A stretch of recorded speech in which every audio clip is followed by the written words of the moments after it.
But she was just afraid, like a mouse fearing a cat. So she could only quickly run away.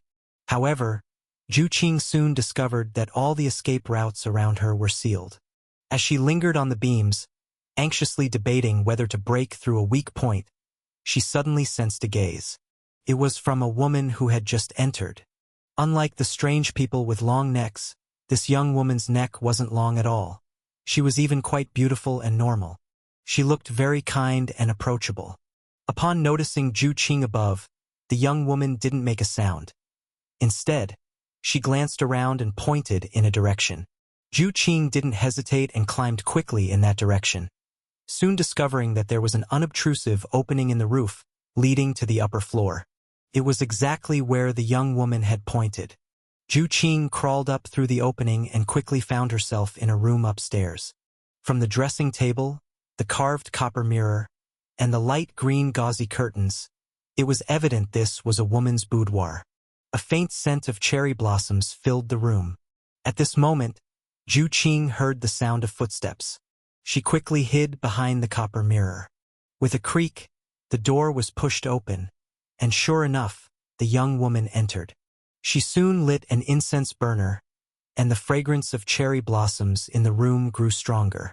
The young woman saw Zhu Qing, pointed under the bed, and Zhu Qing quickly crawled underneath, as she had noticed the shadows of the long-necked beings outside the nearby windows. They floated around like evil spirits, silently. The woman also crawled under the bed, whispering, "You come from outside. Why are you here?" Zhu Qing fearfully glanced around and pointed to her ear. The young woman said, "Don't be afraid. They're fairies and their hearing isn't sharp." After confirming that the shadows outside didn't change, Zhu Qing finally relaxed a bit. "You can only leave after dawn, for when night falls the fairies awaken," the young woman said. Zhu Qing frowned and asked, "Why are you helping me? Aren't you afraid I'm a bad person?" The young woman was taken aback, then smiled. A smile that was both desolate and beautiful, and said, "A bad person? I haven't seen anyone like myself for a long time. So what is there to fear from a bad person? I'm the only one here."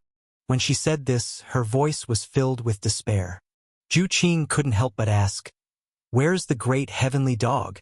The young woman replied fearfully, "He's not human." From her expression, it was clear the great heavenly dog had done many terrible things. Zhu Qing pointed to the shadows outside and asked, "They're not human?" The young woman shook her head and said, "Fairies are celestial, not human. Although they are now half celestial, they are no longer human. Remember, all the fairies here have one characteristic. Never look into their eyes if you encounter them." "What characteristic?" Zhu Qing asked. "This characteristic." As these words emerged, Zhu Qing felt a chill run down her spine, because when she crawled under the bed, this woman was behind her, yet now the voice was coming from in front of her. Unbeknownst to her, the young woman's originally normal neck had become very long, like a snake. It slithered before Zhu Qing, facing her, and her cheeks became withered and sunken. At this point, she pointed to a red mark on her forehead and said hauntingly, "This is the characteristic." As soon as she said that, the red mark split open like a wide-open mouth. Duan Yun and Ziyu followed the guidance of the map to this valley. To be honest, having been in Fusang for so long, Duan Yun still felt this place was ordinary. The scenery was fresh at first, but later it seemed rather monotonous. But when they arrived at this valley, Duan Yun knew they hadn't come to the wrong place, and said, "The magnetic field here isn't right." As a sword and electromagnetic expert, no one understood the magnetic field better than him. Standing here gives people a strange emotional feeling, which is obviously a sign of an abnormal magnetic field. The place where the Source Palace is located couldn't possibly be normal. Duan Yun and Ziyu's thinking was similar to Zhu Qing's, which was to follow the stream upstream. Zhu Qing was thoughtful enough, even leaving Duan Yun a guiding ladybug. She said this 17-star ladybug could follow her scent. At this moment, the ladybug was hovering on Ziyu's hand, not too close nor too far, and they soon discovered that the direction the ladybug was moving matched their thoughts. which was to follow the stream upstream. Duan Yun and Ziyu were not as cautious as Zhu Qing. After all, they were here to retrieve their great sword. If the other party recognizes the situation and returns his deposited divine sword with both hands, he naturally wouldn't harshly treat a smiling person. But if the other party doesn't recognize the situation, the young hero is ready to accelerate. Ziyu walked in the valley, and although Duan Yun had already told her there was something wrong with the valley, she still felt uncomfortable, with a creepy feeling. Even in some eerie ancient tombs, Ziyu didn't feel like this. Could be seen that although the place looked beautiful, it was actually more sinister than those tombs. As they walked, the 17-star ladybug, which had been leading the way, suddenly started flying around like a headless fly. This indicated that it had lost Zhu Qing's scent. Ziyu raised her hand and put it back into the small bamboo basket. At this point, they had to find their own way. The stream still trickled. A layer of white mist rose around. Even the daylight became dim. They seemed to have come to a place not akin to the human world. Zhu Qing's trail was lost, but the stream was still there, so they continued forward. Ahead, the stream gathered into a pool, and there were no other waterways. It can be inferred that if the big red underpants were to flow downstream, the furthest starting point would be here. With Ziyu's imaginative mind as a writer, she could even picture a tall woman bathing here. And after bathing, she threw her underpants here, allowing them to flow downstream. Thinking this way, the great heavenly dog seemed quite cheeky. The pool was surrounded by a tranquil bamboo forest, leading somewhere unknown. Ziyu washed her feet by the water. Her jade feet slipped back into her boots and quickly caught up with Duan Yun. Yes, even though she was a martial arts expert, her feet were somewhat sore after the trek. Washing them felt much more comfortable. The bamboo forest was peaceful, and when the wind blew, bamboo leaves fell, giving a sense of zen. But the mist added a touch of eeriness to this zen feeling, making Duan Yun feel as if he would end up at Lanrua Temple if he kept walking. Later, instead of reaching Lanrua Temple, they arrived at a large cave. The large cave was on a bamboo forest slope and was enormous. Duan Yun and Ziyu stood there, feeling the cave was damp, with a fishy smell like seafood. What kind of bird's cave is this? Duan Yun wondered as he walked inside. The cave was deep, damp, and had a smell, easily triggering some odd imaginations. Moss spread inside like skin-crawling lichen. While they followed the massive cave entrance for a time, suddenly their view brightened. This was because the mist had lightened considerably, and above appeared a large hole where light streamed down. In the center of the streaming light, there was surprisingly a sedan chair. A red sedan chair, made of paper, looking like it was meant for the dead. But it stood there. Next to it stood a scarecrow dressed in a fusang-made outfit, seemingly inviting people into the sedan chair. This scene was extremely eerie and sinister. Ziyu already had her hand on the sword hilt. Duan Yun then walked straight ahead, complaining, "Can't they make the maid a bit more realistic?" before sitting inside. He wanted to see what tricks this could play. After realizing Ziyu was still outside, Duan Yun popped his head out, saying, "Hurry in. It's quite spacious inside."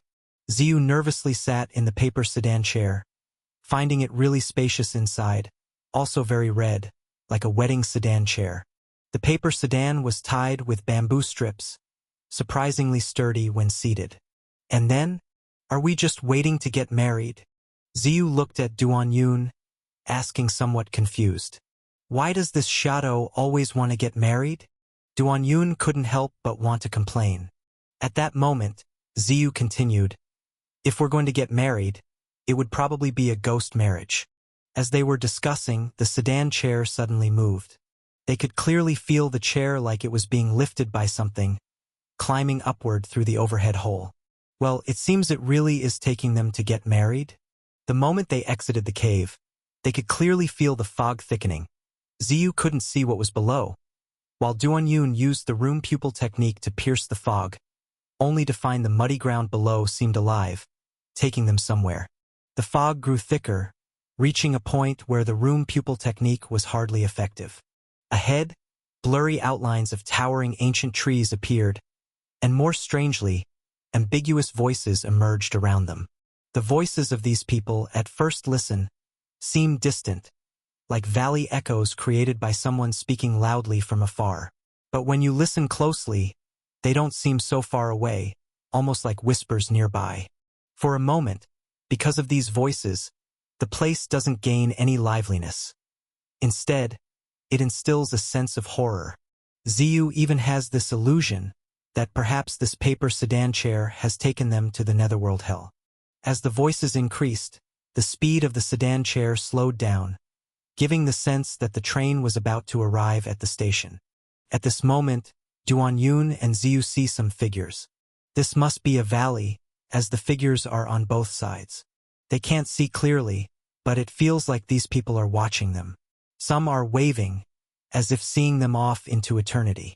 Honestly, the atmosphere is truly eerie. Even Duan-Yun instinctively feels a chill down his spine.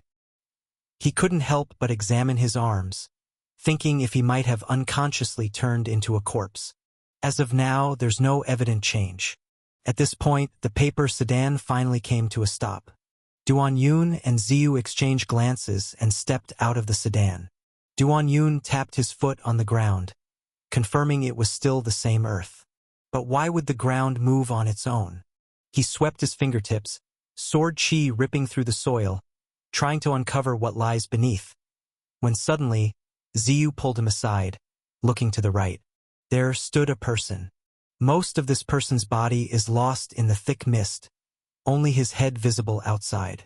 He looks familiar, with his mouth constantly moving, speaking.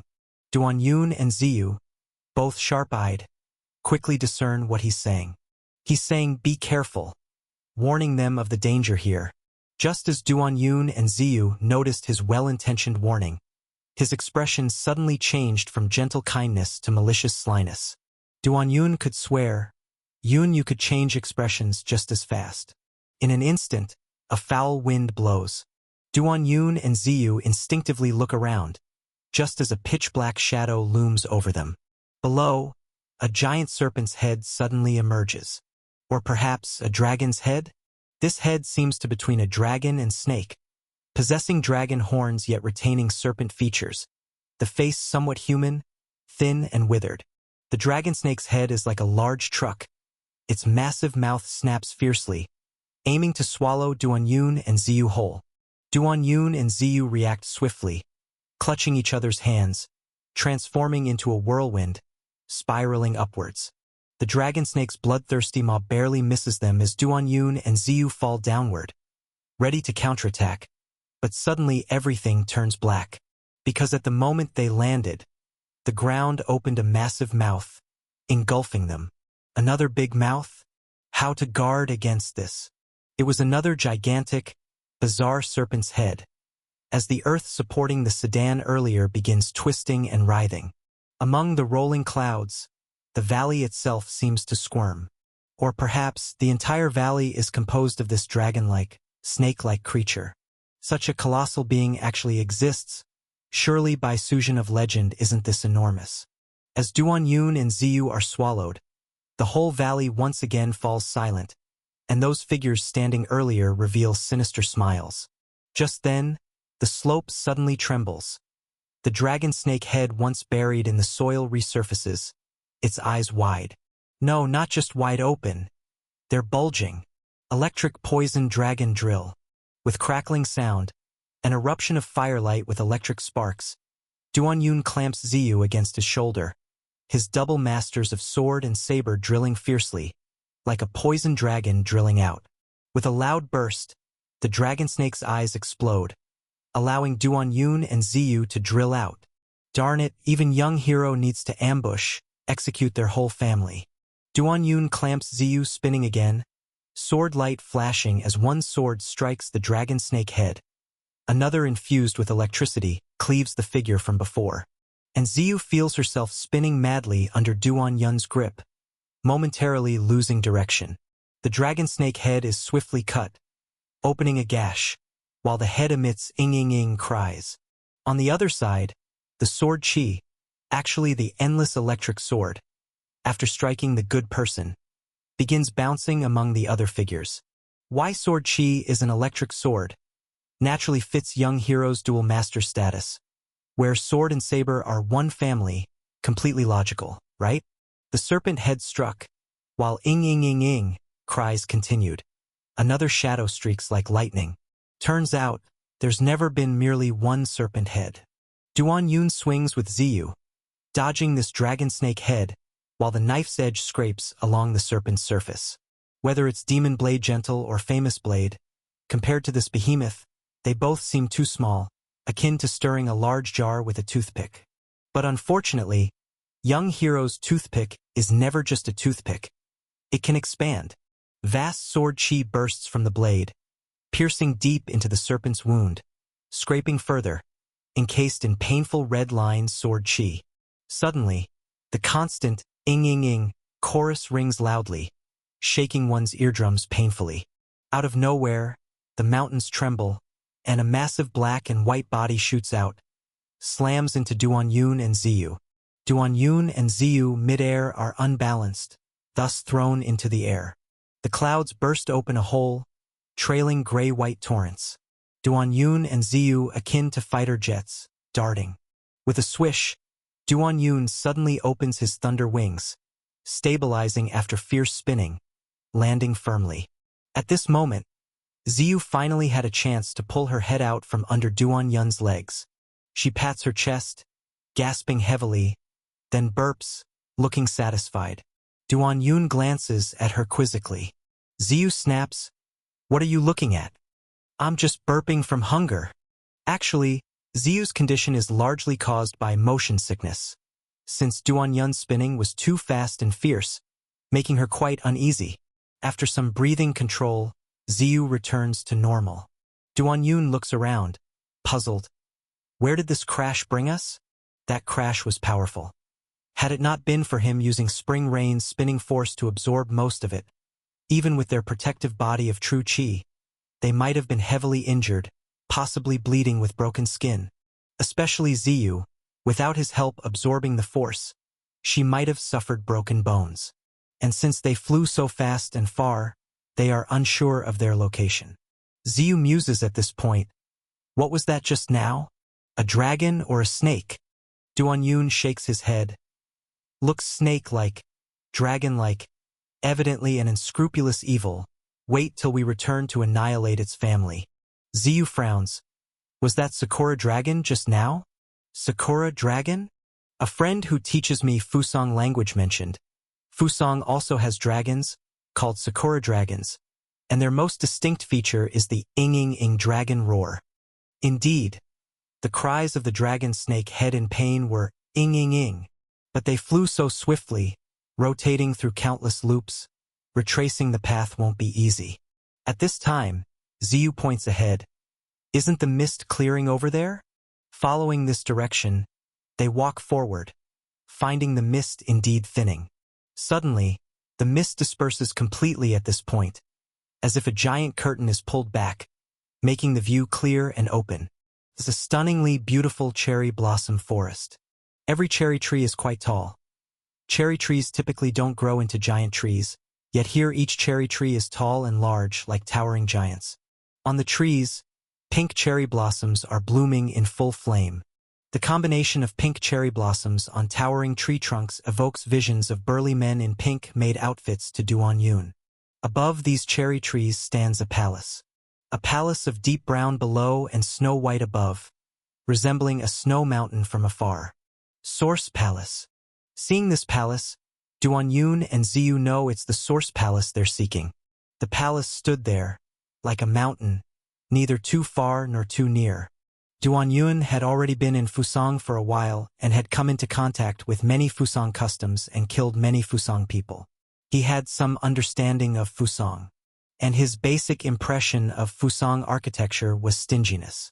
Whether it was Fengwu City when he first landed on the island, or Biki City, considered a prosperous city in Fusang, they both gave a cramped and stingy feeling. Or rather, like larger villages. This was quite similar to the situation of martial arts in Fusang, where the battles between martial artists and ninjas of two villages in Fusang could be called war. For instance, when Duan Yun first started out, he killed a demon monk from Dusk Temple, causing nearly all members of two gangs to slaughter each other to death. The number of casualties could indeed be considered a famous battle here. But this moment, the palace before him gave him a completely different feeling. Could even be said to be the opposite. The palace stood there, half brown, half snow-white, exuding a majestic aura. Duan Yun could be sure that even buildings of the same height and size would not have the presence of the building before him. Ziyu, who was skilled in construction, had once said that top-grade houses and top-grade women are both alive. And this palace before them was exactly like this. Thus, the two were almost certain that this was the source palace they were looking for. In an unexpected twist, they were bumped by Sakura Dragon, who was to be slaughtered with his entire family, and ran into their destination. For a moment, the two weren't sure if this was good luck or bad luck. In fact, the source palace that Duan Yun and Ziyu saw was quite different from what Zhu Qing saw. It was all due to the angle of view. Zhu Qing saw the back of the palace, whereas Duan Yun and Ziyu saw the front. There was a lake at the front of the palace. The water wasn't deep, and along with the cherry blossom trees, it mirrored the beauty of flowers growing within, like a mirror. All around was very quiet, so quiet even the sound of insects was absent. And in such an environment, especially facing such a grand palace, it was easy to feel a sense of inferiority. That is, this place shouldn't be easily accessible by humans or ordinary life forms. This kind of place should belong to immortal gods. Just breathing the air here is an act of desecration. Yet the two did not stop their steps, because they liked desecration. Especially for Duan Yun, desecrating immortals and fairies was a common practice. The group of heroes of Yuzhu had been around for so long. They had invaded many dangerous places, seen many demons and monsters, and desecrated many immortals. Who cares about your territory? In a moment, Duan Yun and Ziyu felt like they were in an uninhabited realm. Or rather, there wasn't anyone else here to begin with. The palace doors were wide open, silent. Duan Yun and Ziyu walked inside, having a sense of entering not a palace, but a deep mountain hiding countless unknowns. After entering the first floor, the entire palace remained devoid of any sound and empty. There were screens, tables, chairs, and even a huge bonsai, but it was hard to find signs of human habitation. If people lived here continuously, then they could only be floating, not touching the ground. The room was very new, strangely so. Imagine a palace existing within this valley built many years ago, subject to wind and sun daily, with the moisture from the lakes outside. Even with proper maintenance, it should show signs of age, somewhat dilapidated. But it didn't. Thinking about such a palace existing for so many years, yet feeling so new, Duan Yun and Ziyu felt a sense of discomfort. The two climbed up 4 floors in succession, each floor vast and high-ceilinged, with exquisite and elegant arrangements. Every floor of such a building outside would be a genuine large mansion. The structure of each floor was different, yet for some reason, Duan Yun and Ziyu both felt that the building might be endless, that they would never reach the top no matter how much they went up. Swish! At this moment, the two suddenly heard a slight sound of water. This water sound was small, at most a few fine droplets of water falling to the ground, but Duan Yun and Ziyu heard it. Not just because of their outstanding hearing, but because the place was terrifyingly quiet. Any tiny sound was amplified. Since coming in until now, Ziyu had been puzzled that not only were there no insect sounds but not even a breeze. Some places can isolate insects, but could this valley also isolate the wind? Duan Yun wasn't too surprised because the magnetic field here was strange, and the magnetic field isolating wind was quite scientific. After all, when in doubt, use magnetic field mechanics. The two finally heard a bit of noise and naturally moved towards the sound of water. Unlike the floor below, this floor had several screens. The embroidery on these screens was very delicate, rhythmic, with occasional ink characters in Jiuzhou script. Duan Yun seriously suspected that this was stolen by Fusang people from Jiuzhou. Those damn thieves. At this moment, the small water sound was very near to them. Duan Yun's eyes momentarily stared, because behind the screen ahead, several women were bathing. These women were vaguely bathing there, not to mention the paintings on the screens in front were somewhat unseemly. In the painting, there is an exceptionally tall woman, voluptuous and full-figured, with her undergarments half-worn, sitting on a throne, her eyes burning with a domineering aura that looks down upon the mortal world. Beside her are 2 rows of unclothed women. All these women are looking at her, their hands making obscene gestures, appearing quite intense. At a glance, they all seem to be venting desire toward that impossibly tall woman, who allows them to indulge, her face icy cold. In any case, this painting is vividly portrayed, exuding a certain sinister beauty. To Duan Yun, it was even more alluring than the real woman bathing behind the screen. This time, Ziyu was noticeably calmer than Duan Yun. Being an experienced writer, she had imagined every scenario and described them all. So her threshold was a level higher than Duan Yun's. Or rather, compared to her, an old hand, Duan Yun himself was much more sensitive.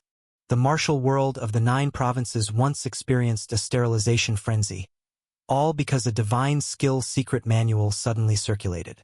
This divine skill manual was peculiar in that, to practice the skill, one must first castrate oneself. Initially, not many in the martial world believed in this manual, thinking it was a prank to cut off their lineage, but a young man named Lin practiced it successfully, killing 108 of his enemies in one go. It was known that those 108 people were called the 108 bandits. Individually, they were not outstanding in the martial world, but just 8 or 9 gathered could cause headaches, and 50 together never met an adversary. This was also why, as notorious bandits, having committed countless crimes, they had been living well. Yet that day when the 108 bandits gathered to divide their spoils, they were entirely slaughtered by this young man. From then on, people no longer doubted the divine skill manual was a hoax. Without any hesitation, they all castrated themselves because if you didn't, and your enemy did and succeeded, you would be the one to die. At that time, hardly anyone in that part of the martial world didn't castrate themselves. After all, in the martial world, one's actions are often not of their own will, and who doesn't have a few enemies? But later, the number of castrated individuals increased, spanning one entire province, almost rendering the entire province's women widows, who wept as they sought affairs, yet very few succeeded in the practice. Suspicions arose that these manuals were fakes, as all circulating in the martial world were copies prone to falsification. Afterward, this matter faded, leaving those in the martial world deeply regretful. However, at the subsequent group training conference of the martial world of 9 provinces, people suddenly discovered that the martial prowess of that province had significantly risen. The so-called group training conference of the 9 provinces martial world was not attended by top-tier martial artists, but rather second- and third-rate figures who frequently roamed the martial world. Though not first-rate masters, these individuals had a strong sense of honor for their respective provinces' martial arts, and the group training conference was essentially a gang fight organized by province. That time, the castrated province produced many talented individuals and boldly seized first place in the group training of 9 provinces. Many could not help but marvel, wondering if the divine skill was indeed real. In reality, experts later analyzed that the effects were due to castration. After castration, one is not influenced by those desires, making training in anything faster. In truth, many experts in the 9 provinces martial world had long discovered this secret and had quietly castrated themselves. They were unwilling to reveal this universally achievable secret, primarily to remain perpetually ahead. And Duan Yun, as the best among the best, had not castrated himself, thus could not sever the influence in this regard. Now his gaze pierced through the screen, falling on the woman bathing within. His room pupil technique was activated, allowing his gaze to easily penetrate the sheer screen, though unable to pass through the wooden tub. At this moment, the woman inside seemed to notice them as well. 2 among them turned around, leaning against the edge of the massive tub, looking over. They were 2 very beautiful faces. Even with the many beautiful female warriors and notables by Duan Yun's side, he had to admit these 2 faces were exceptionally beautiful. Yet, for some reason, he always felt their beauty was eerie and unreal. It's as if someone having plastic surgery to resemble a 2-dimensional beauty, achieving great success and perfection, but appearing unnatural in the real world, somewhat deliberate, even somewhat inhuman. Now, These two women's bodies trembled as if they were about to come out. These two women obviously weren't wearing clothes. One must admit, these two women were unnaturally beautiful, yet still possessed a natural allure. Just like in the real world, where people may criticize surgically enhanced women daily, but given a chance to encounter a 9 out of 10 and playable one, would eagerly engage. Duan Yun had not been sterilized, had worldly desires, and instinctively wanted to see how perfect these women's bodies were. A few breaths later, Duan Yun felt a chilling sensation, because these two women, emerging from the water, had yet to fully appear. Men like to use everything below the neck is all legs to describe women with long legs, but these two women were everything below the head is all neck. At this moment, at a glance, their necks had extended over 10 feet, still not fully emerged. Duan Yun's first thought was the beauty snake that sucks out brains. It was like what Mr. Lu Sun wrote, a beauty whose body below the head was that of a snake. However, at this moment their bodies appeared as well. The bodies, pure white like ice crystals, devilishly shapely, clothed only in wet, sheer gauze, adding a touch of haziness. If their overly long necks were concealed with a bag, revealing only their bodies, likely 98 out of 100 men in this world would be too impulsive to contain themselves, leaving one being a eunuch, the other deeply into liking men. Yet at this moment, they sported eerily elongated necks, giving off a ghostly presence. Indeed, they were more bizarre than one could imagine a beauty snake to be. Though they obviously saw Duan Yun and Ziyu, they ignored them, sashaying off to the side as if intentionally showcasing their magnificent figures. Duan Yun and Ziyu also noticed one detail. Their feet seemed not to touch the ground, leaving no traces on the floor, and the bathwater quickly transformed into white mist, honestly creating a sense of immortals riding clouds upon a glance. Duan Yun gestured to Ziyu, signaling to follow. He had this persistent feeling that these two women were leading them somewhere. The farther up they went, the clearer this feeling became for Duan Yun. Because these two women occasionally paused as they walked, as if waiting for them. As they climbed higher, the surrounding scenery grew more white. This was because walls and furnishings became increasingly made of white jade and white crystal. This was why the upper half of the tower appeared white from the outside, resembling a snow mountain. Such changes imbued the place with a sense of sacred silence, even a hint of the traditional immortal aura, especially with the women ahead seemingly riding clouds. If not for their overly long, peculiar necks, Duan Yun and Ziyu would have believed they were traversing the Yaoqi Immortal Palace. At this moment, the two women halted inside a hall. The hall was also pure white, even the hanging lamps were white. Right then, the sounds of zither and flute arose. These two women were playing the flute and zither here. Undeniably, this music conveyed a sense of cold solitude, like frost atop the Moon Palace. This made the White Hall feel even whiter, or rather more aloof and inaccessible. Duan Yun and Ziyu couldn't help but lighten their breathing. Dare not speak loud, for fear of alarming those above. At this point, Duan Yun couldn't help but recall this line of poetry. Could it be that those dwelling here were truly celestial beings? Ziyu couldn't resist taking his hand, as she noticed the shadows of many long-necked figures appearing on the window panes. Those were each immortal maidens. Suddenly, Ziyu sensed something amiss and said, "Why has my inner strength decreased?"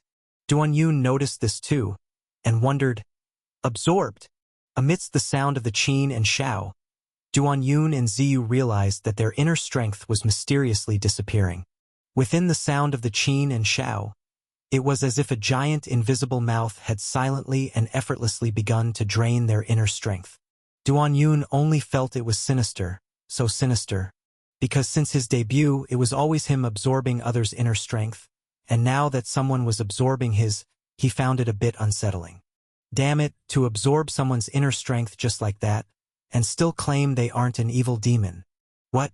You say a young hero can also absorb, but can a young hero's absorption be called absorption? That is called baptism, that is called absorption to eradicate evil. At this moment, those long-necked female celestial beings were getting closer. They seemed to move like flying on clouds, not particularly fast like lightning, but a fear involuntarily arose in Ziyu's heart. It was as if it was rooted in her body's instincts. When faced with such beings, she should naturally feel fear, should naturally avoid them. Duan Yun had a similar feeling in his heart. If he had to describe it, it was a sense of bloodline suppression, or the feeling of encountering a natural enemy. Do people have natural enemies? For a long time, Duan Yun thought there weren't any. But at this moment he seemed to see a vague silhouette. Yet, even though young hero Duan is human, he is also the natural enemy of all evil demons. Now he felt offended, and thus his chivalrous anger couldn't help but ignite. Yes, it's fine for him to absorb others, but if others absorb him, he will get angry. Without any hesitation, Duan Yun decided to absorb it back. He jumped near the two women playing the flute and the qin, spread his hands, and activated the Biming divine skill suddenly.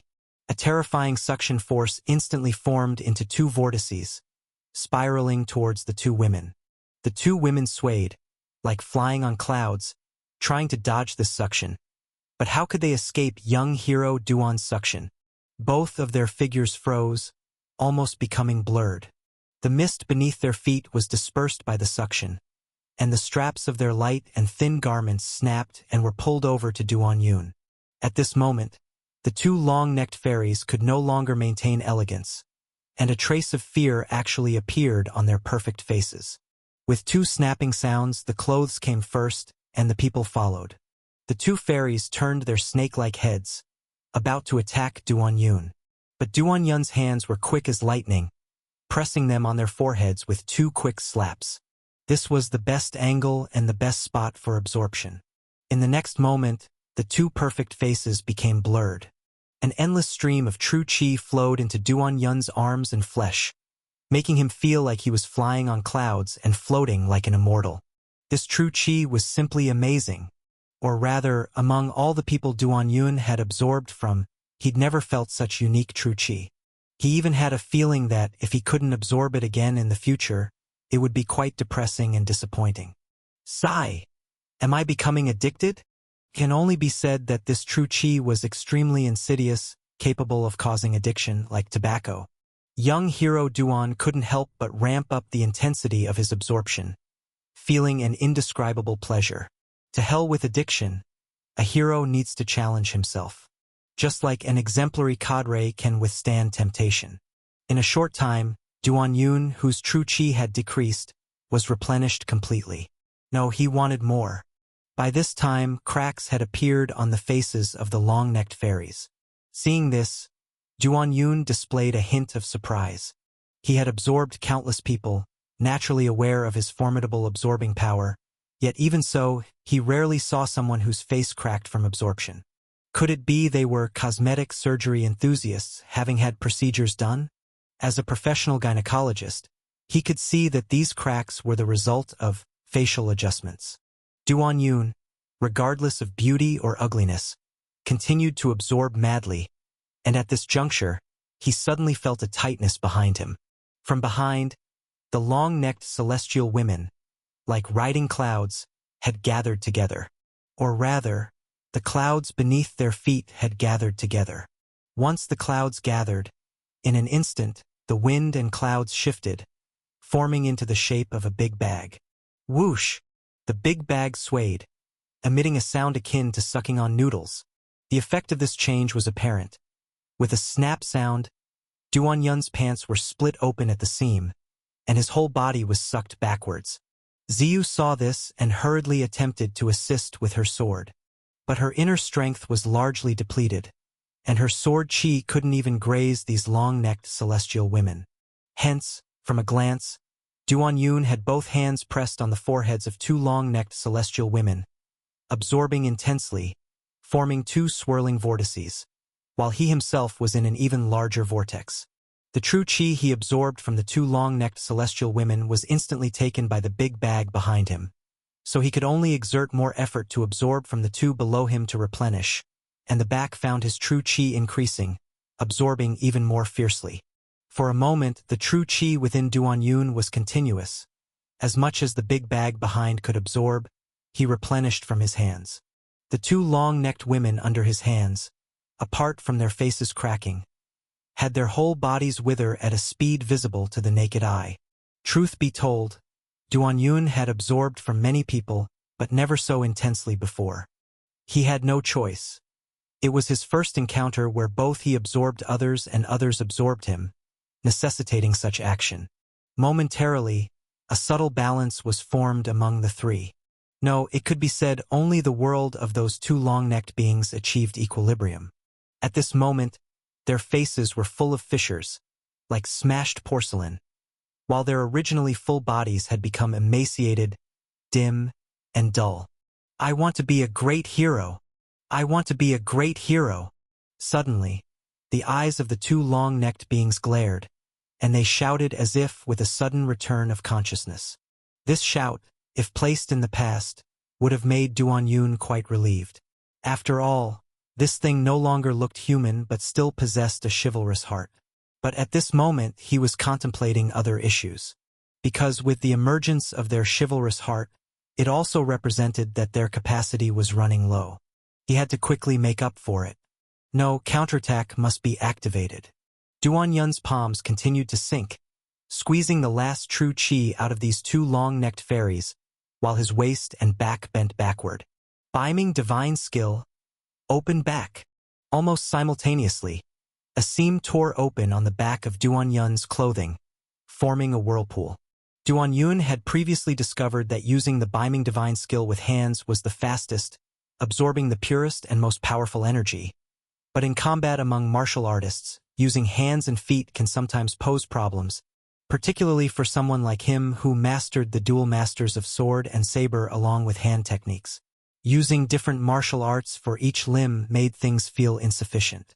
So he had been training to utilize his body to perform the Beiming divine skill to increase its efficiency, aiming to reach the level of using both hands throughout his entire body. Even with his extraordinary wisdom, this practice faced many obstacles. He took 3 days and nights, sleeping only 4 hours each night, to train his back to a usable degree. The wide and flat area of the back was more conducive to the implementation of the Beiming divine skill compared to other parts. Indeed, when his back opened, the suction became intense instantly, establishing a powerful mutual suction position with the big bag formed by those long-necked fairies. Both sides initially clashed head-on with huge suction of two vortices crazily absorbing each other, the overflow of energy forcing Ziyu to press down on her pants and clothes tightly. She realized that if she didn't, it wouldn't be just the clothes. Even her underwear might be whisked away. Whoosh! Swish! For a moment, both sides realized they couldn't overpower each other, so the vortices simultaneously turned. At the instant of the swirls crossing, their bodies suddenly moved. Because at this moment it was, you absorb yours and I absorb mine. Duan Yun's outer skin trembled. His form became blurry, as 3 streams of true qi moved within his body. The first stream was squeezed from the long-necked fairies via his palms, the second was absorbed through his back from that group of long-necked fairies, and the third was being siphoned out by the big bag formed by the long-necked fairies. Meanwhile, the other side's big bag experienced a similar situation.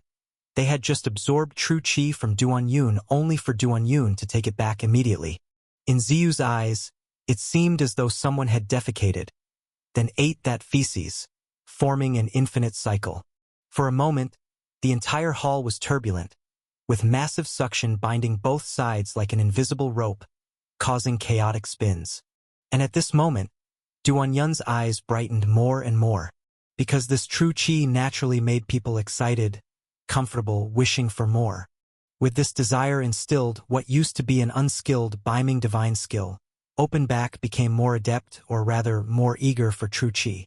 This desire naturally made the suction grow stronger. No one understands suction better than I. If you also absorb, you're an evil demon. The mutual suction seemed to reach a stalemate, entering a state of balance where neither side could conquer the other. Yet this was merely indicative of undercurrents awaiting eruption. Because everyone knew, once this balance was broken, it was the decisive moment. And at this moment, Duan Yun already moved. This balance was about to be broken by his initiative.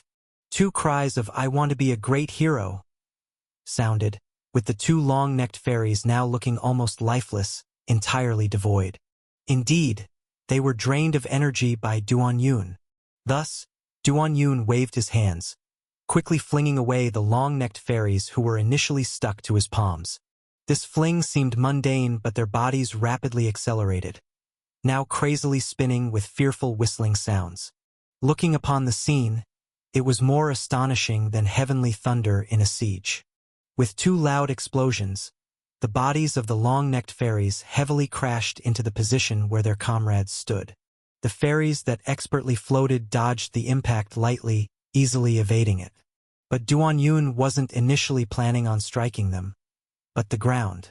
With two booming noises, two pits were formed on the snowy white ground with a jarring shockwave. Nearby fairies couldn't help but tremble, with water unexpectedly spilling from beneath their skirts. Because amidst the vibrations lay the skilled wind-flowing force of young hero Duan. Under this tremor, the previously linked big bag quivered open, even turning out some water. The balance was thereby broken. Duan Yun's form rotated, breaking free from the suction of the big bag, while his own suction didn't cease, flipping his hands to augment the force. In the blink of an eye, 9 fairies were sucked over. At the moment they flew over, Duan Yun's hands and feet launched consecutive hits, accompanied by terrifying force, wounding them. After wounding comes absorption, vigorous absorption, with Duan Yun's palms sucking 4, his back absorbing 5.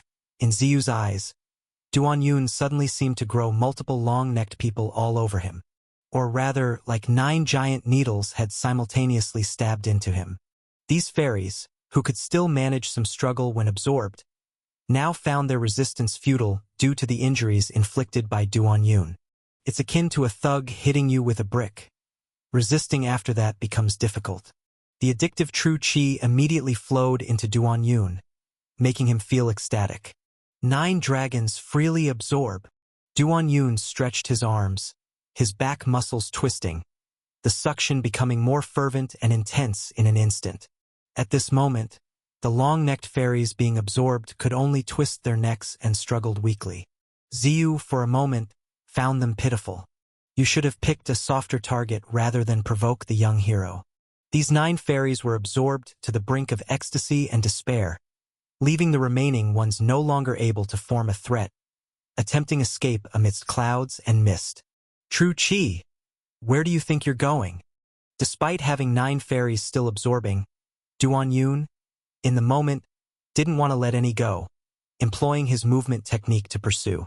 Upon moving, the hands, feet, and necks of the fairies on him moved along, making such an odd sight that even Ziyu, a writer of leisure books, found the scene bizarre and unimaginable. How to describe this? Duan Yun looked like a giant centipede, appearing terrifying.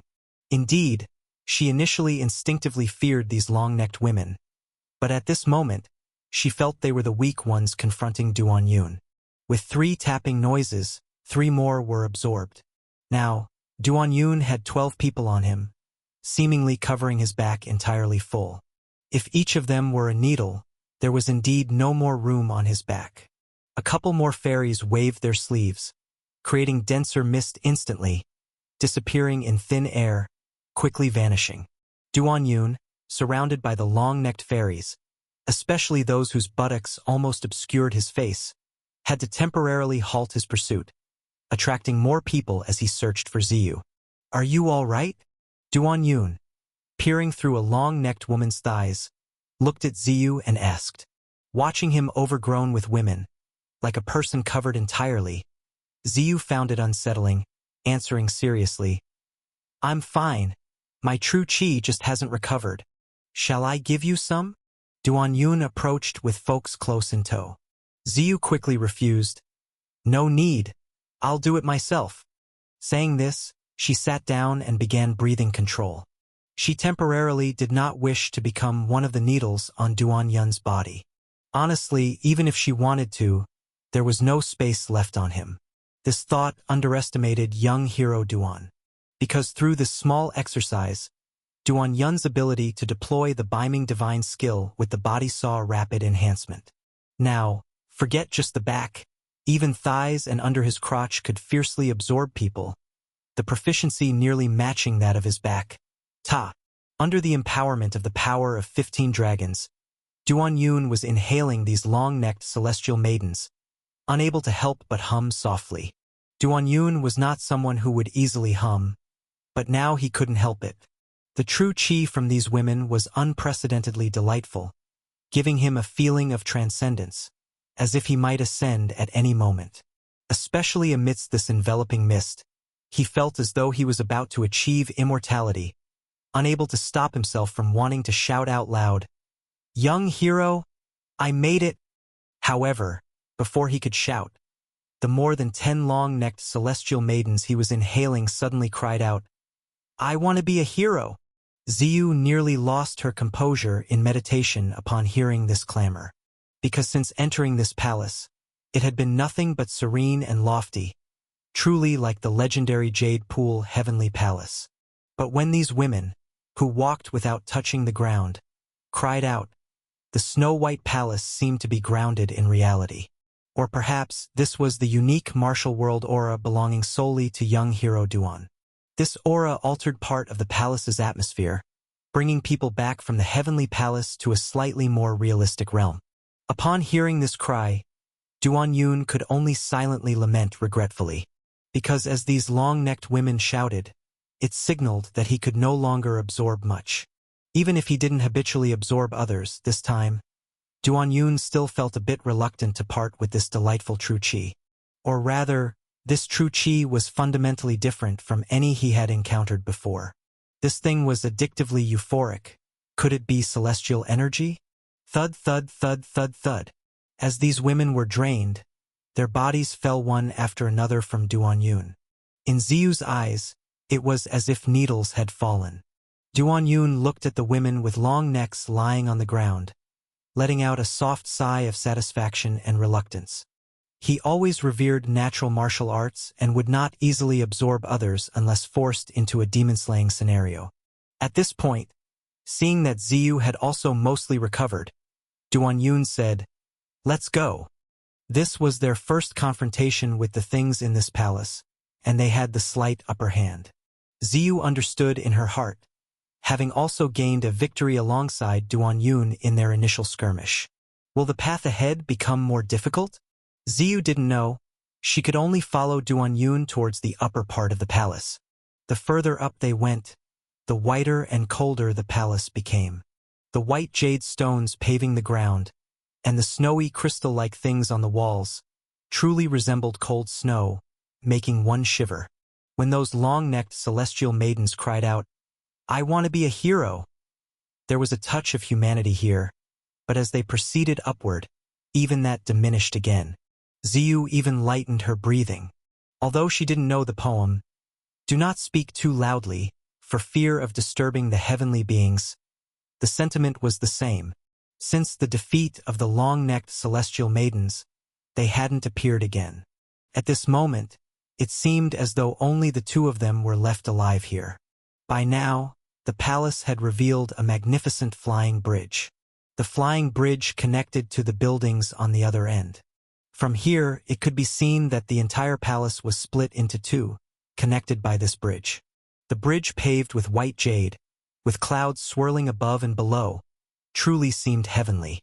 Duan Yun and Ziyu walked on the bridge, as if ascending the clouds. Ziyu extended her right hand, feeling the coldness within. Though there was no wind or snow here, it was colder than being in the midst of them. Up ahead, the flying bridge had reached its end. The end was a long corridor. Even though the entire palace was white, the length of the corridor still imparted a sense of gloom. Duan Yun and Ziyun entered the corridor, quickly discovering that a layer of water covered the ground. The water was shallow, appearing mirror-like, which is why they hadn't noticed it at first. At this moment, numerous rooms appeared on either side of the corridor. But these rooms only had tightly shut windows, no doors, with sturdy metal bars on the windows. This scene easily conjured thoughts of cells. Is this a prison? Duan Yun peered inside through a window, an interior of darkness with nothing visible. Ziyu stood beside him, a little fearful. She was afraid that something might emerge from inside and drag Duan Yun in. Thus, she maintained vigilance, ready to act at any moment. As Duan Yun moved forward about 10 steps, suddenly they heard a clang, and a hand thrust out fiercely from a nearby window. Duan Yun was startled, instinctively leaping forward to evade it. It was a snow-white hand, so thin-skinned that the veins beneath were clearly visible. A delicate jade hand was the fitting description for such a hand. The hand reached towards Duan Yun's direction, accompanied by a voice from within. "A man? A real man.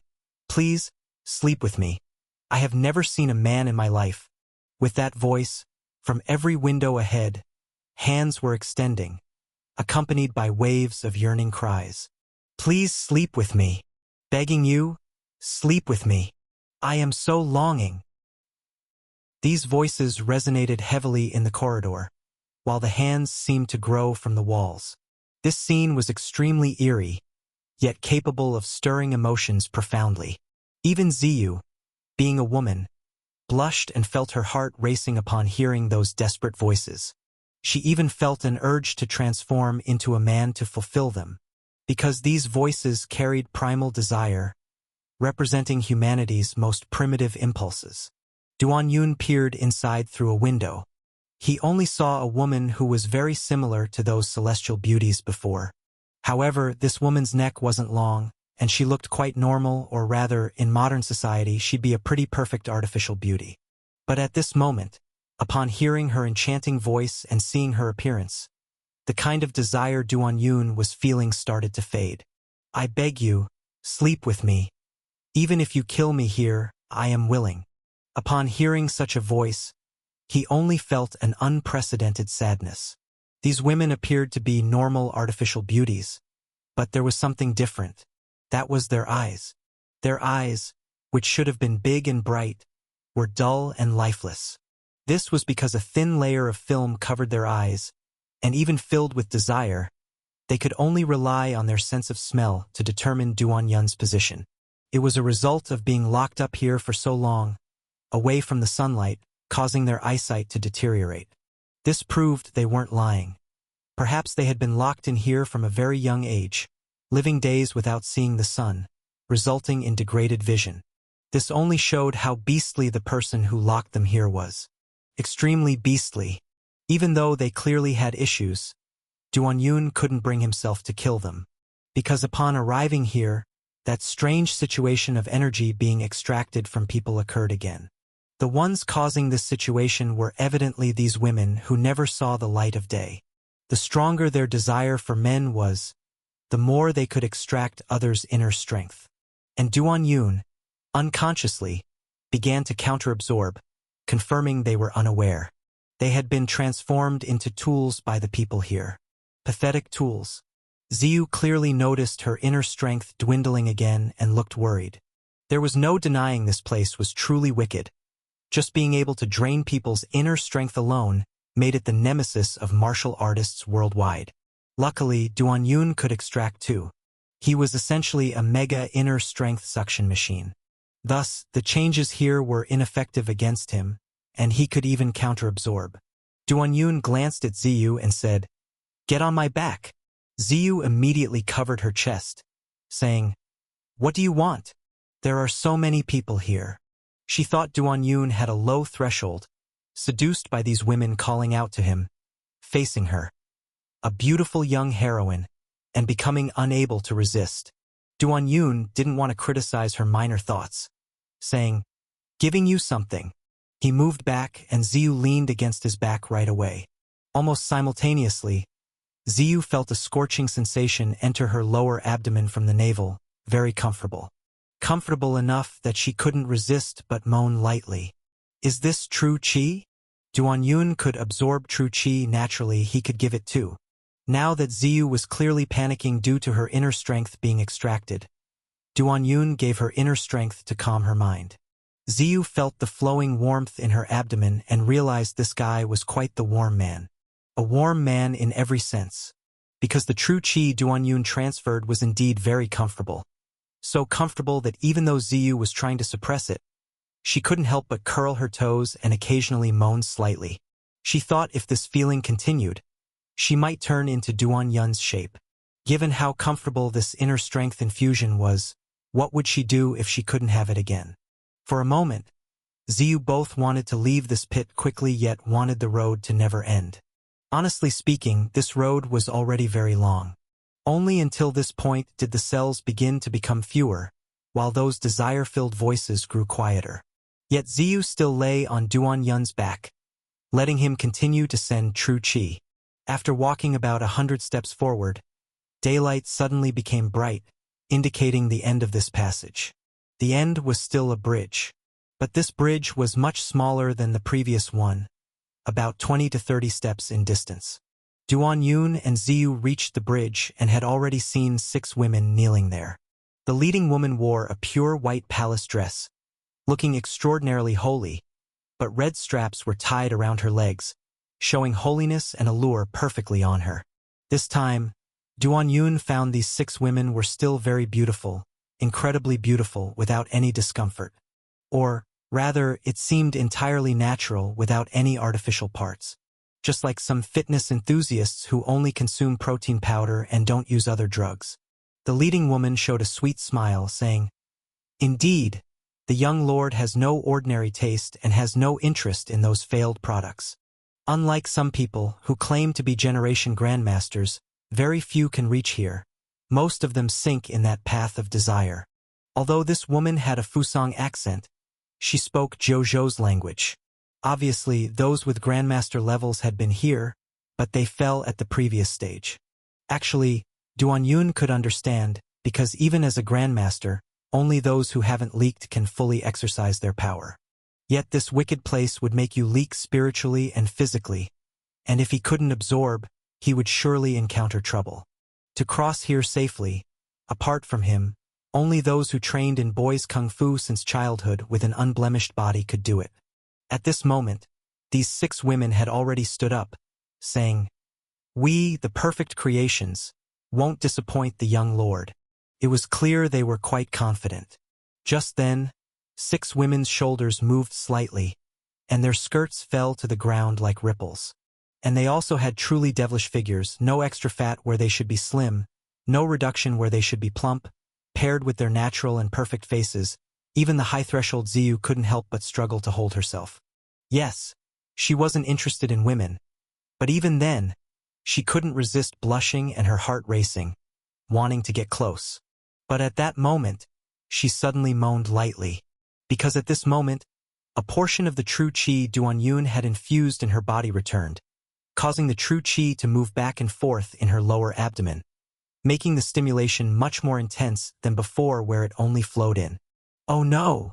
This guy got seduced. Ziyu couldn't help sighing inwardly. Duan Yun was, after all, a man, and a man without an absolute root inevitably became seduced, and this influx and efflux of true qi was the manifestation of his inner breath becoming chaotic. But at this moment, Duan Yun's voice had already sounded. "Do you know there's a jade guanyin in Zhou?"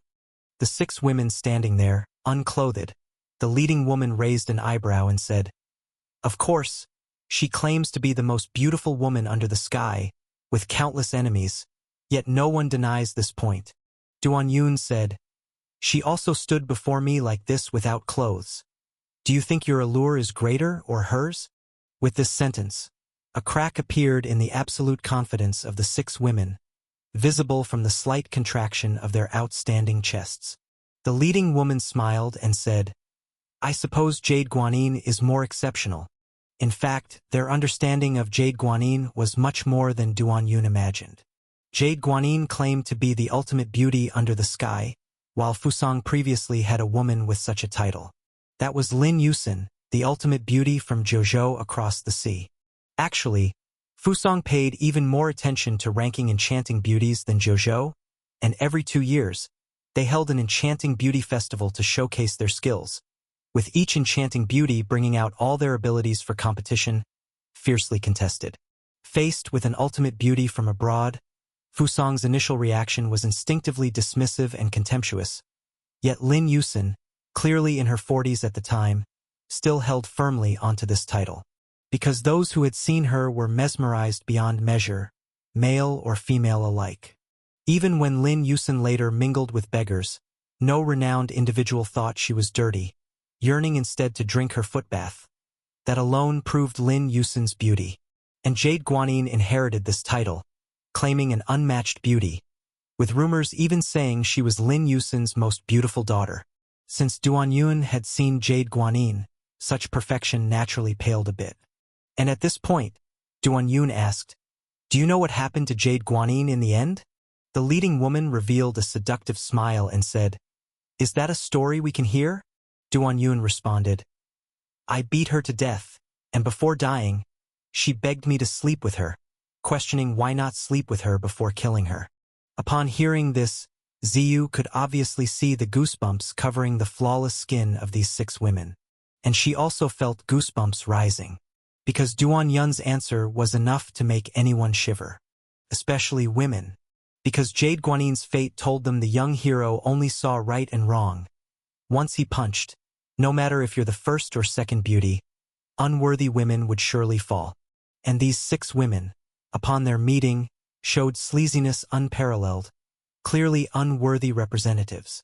Upon hearing Duan Yun's words, the 6 women displayed a trace of hesitation on their previously extremely confident and flawless faces, because they also sensed that their otherwise invincible beauty might not have much effect in front of this person.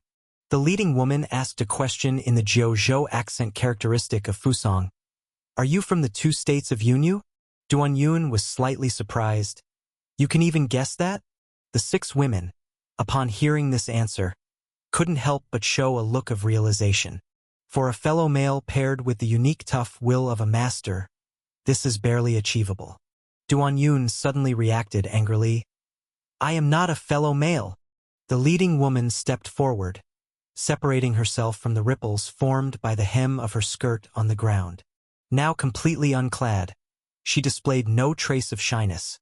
Instead, she was confident, exuding an air of untouchable nobility.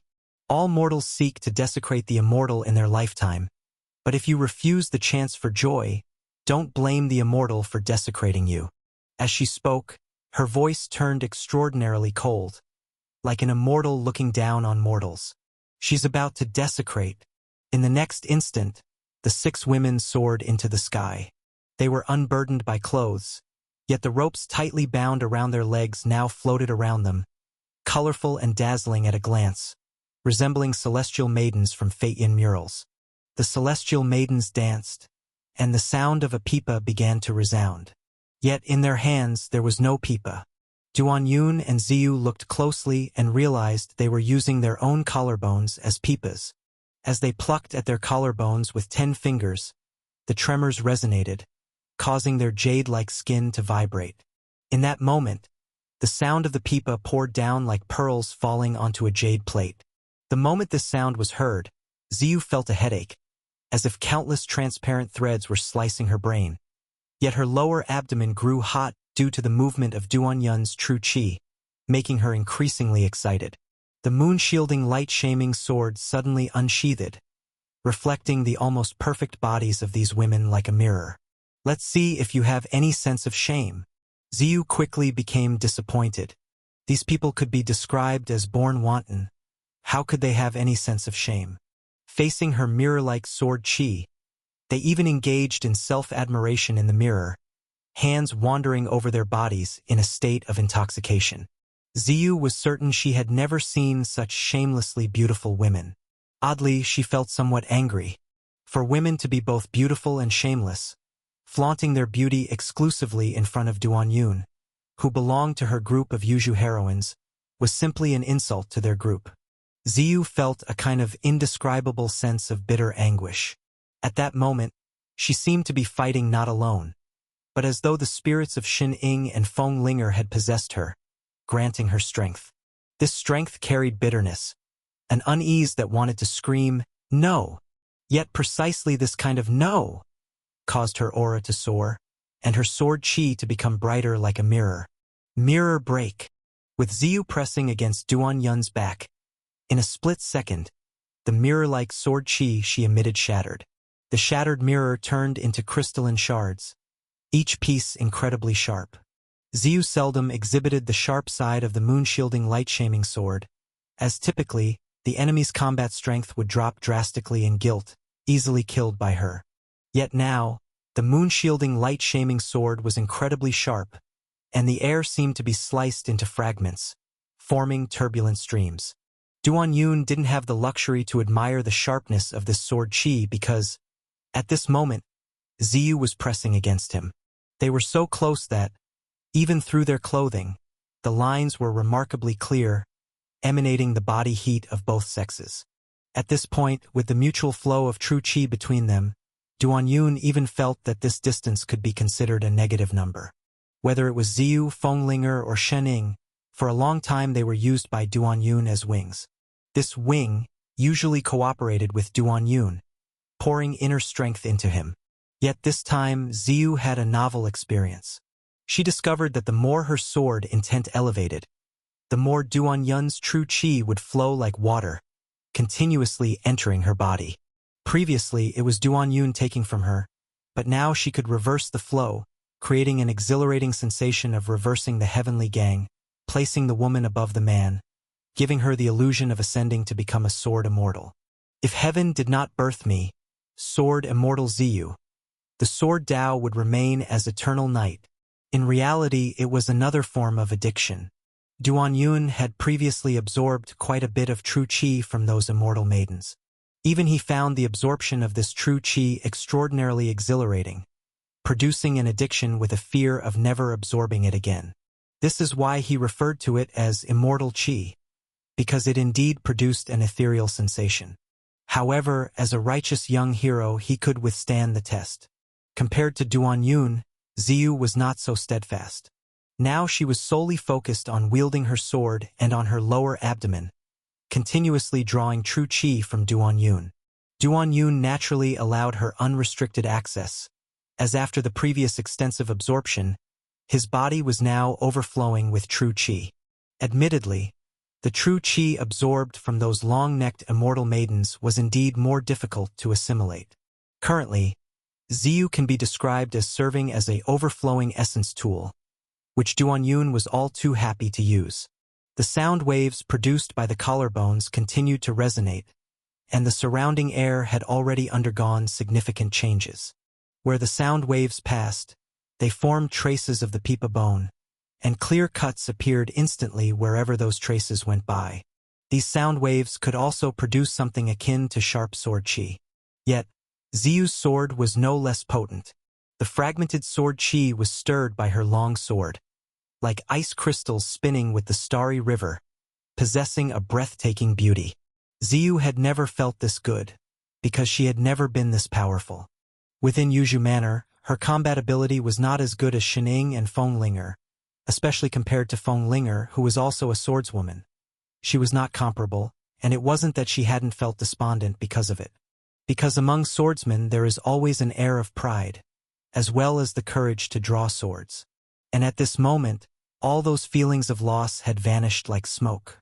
With Duan Yun's subtle assistance, she had already entered a brand new realm, undeniably the foremost heroine of Yuzhu Manor. I want more.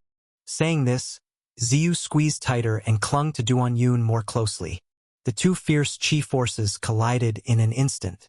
The shattered ice crystal-like sword chi was broken even further, as if scattering a galaxy across this bridge. While the pipa bone-shaped sound wave chi force was still falling like beads falling into a jade plate. Duan Yun stood there, feeling only the continuous trembling of the bridge beneath him.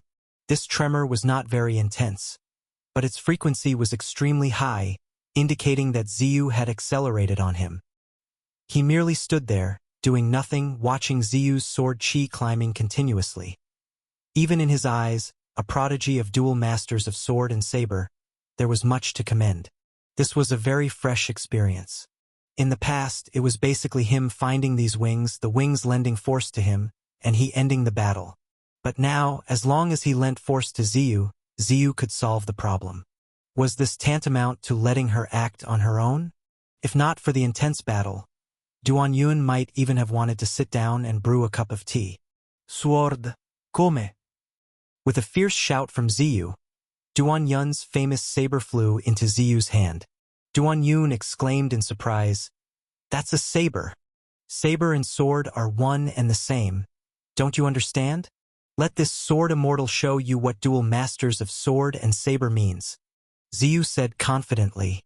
Duan Yun found this phrase familiar. "Green Jade, come out for me." Ziyu continued to shout. Duan Yun found this phrase familiar again, only to see Ziyu's eyes narrowed sharply, with her left eye's pupil turning green, a sign of her elder sister Green Jade awakening. Now Ziyu wielding a saber in her left hand and a sword in her right.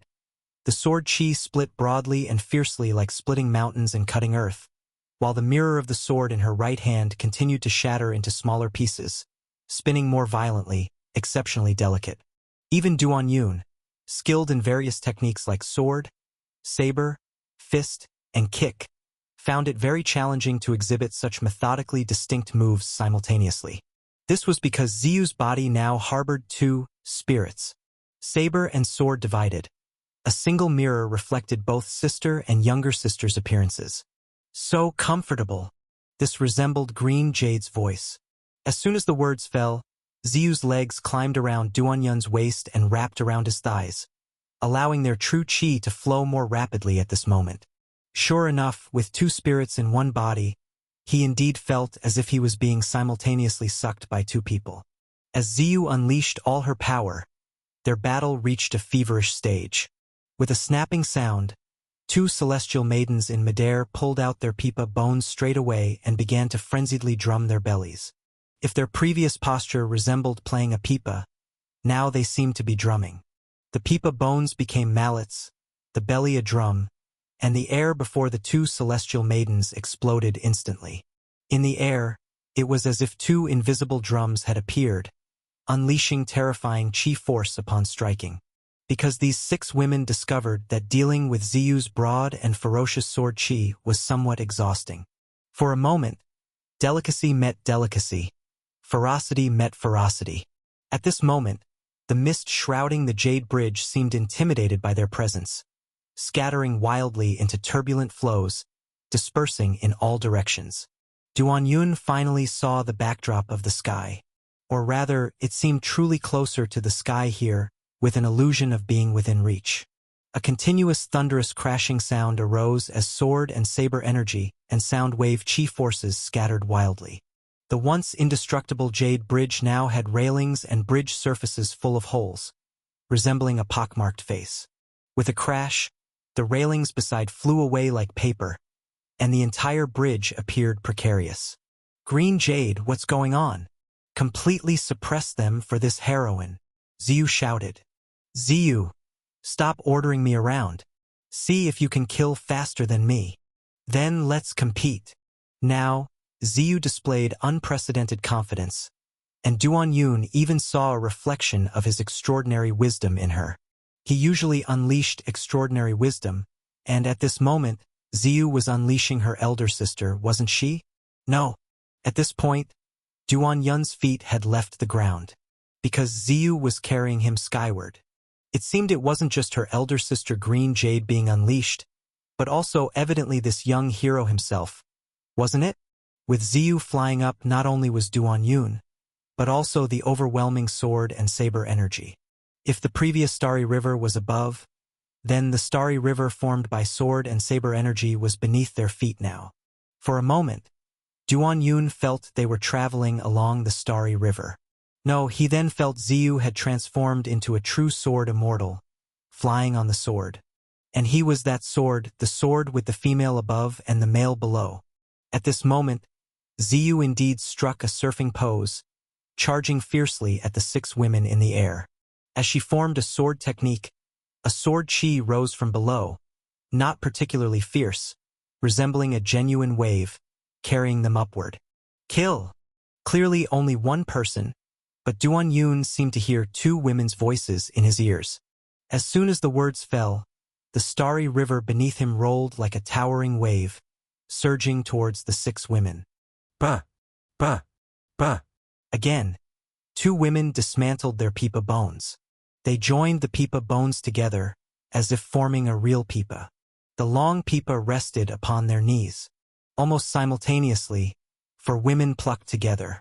The joined pipa bones trembled, and at the moment of meeting, they accelerated several-fold in an instant. In Duan Yun's eyes, at that plucking moment, a figure indeed emerged.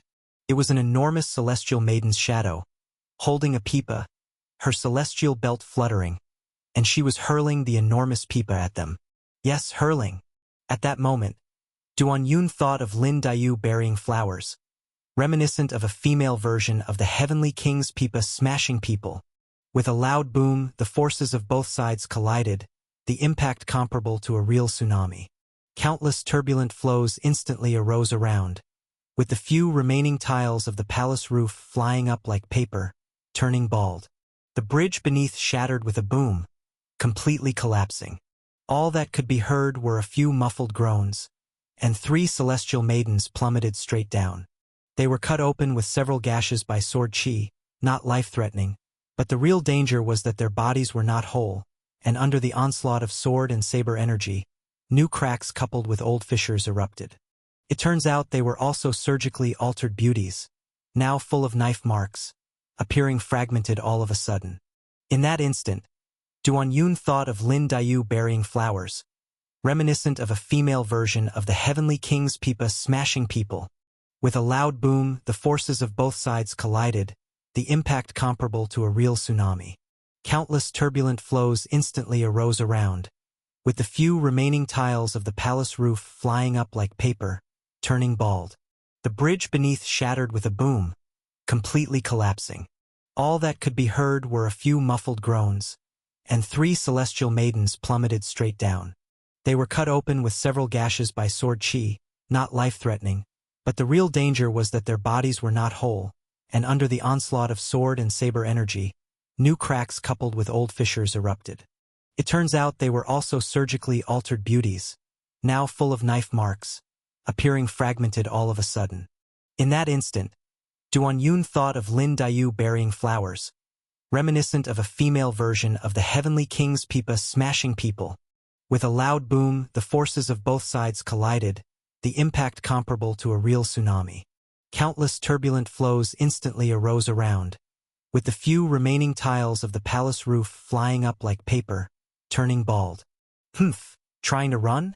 As Ziyu's voice echoed, sword chi like lightning flashed over. In just a moment, the leading woman flipped in the air 5 or 6 times, but the sword light also flickered 5 or 6 times.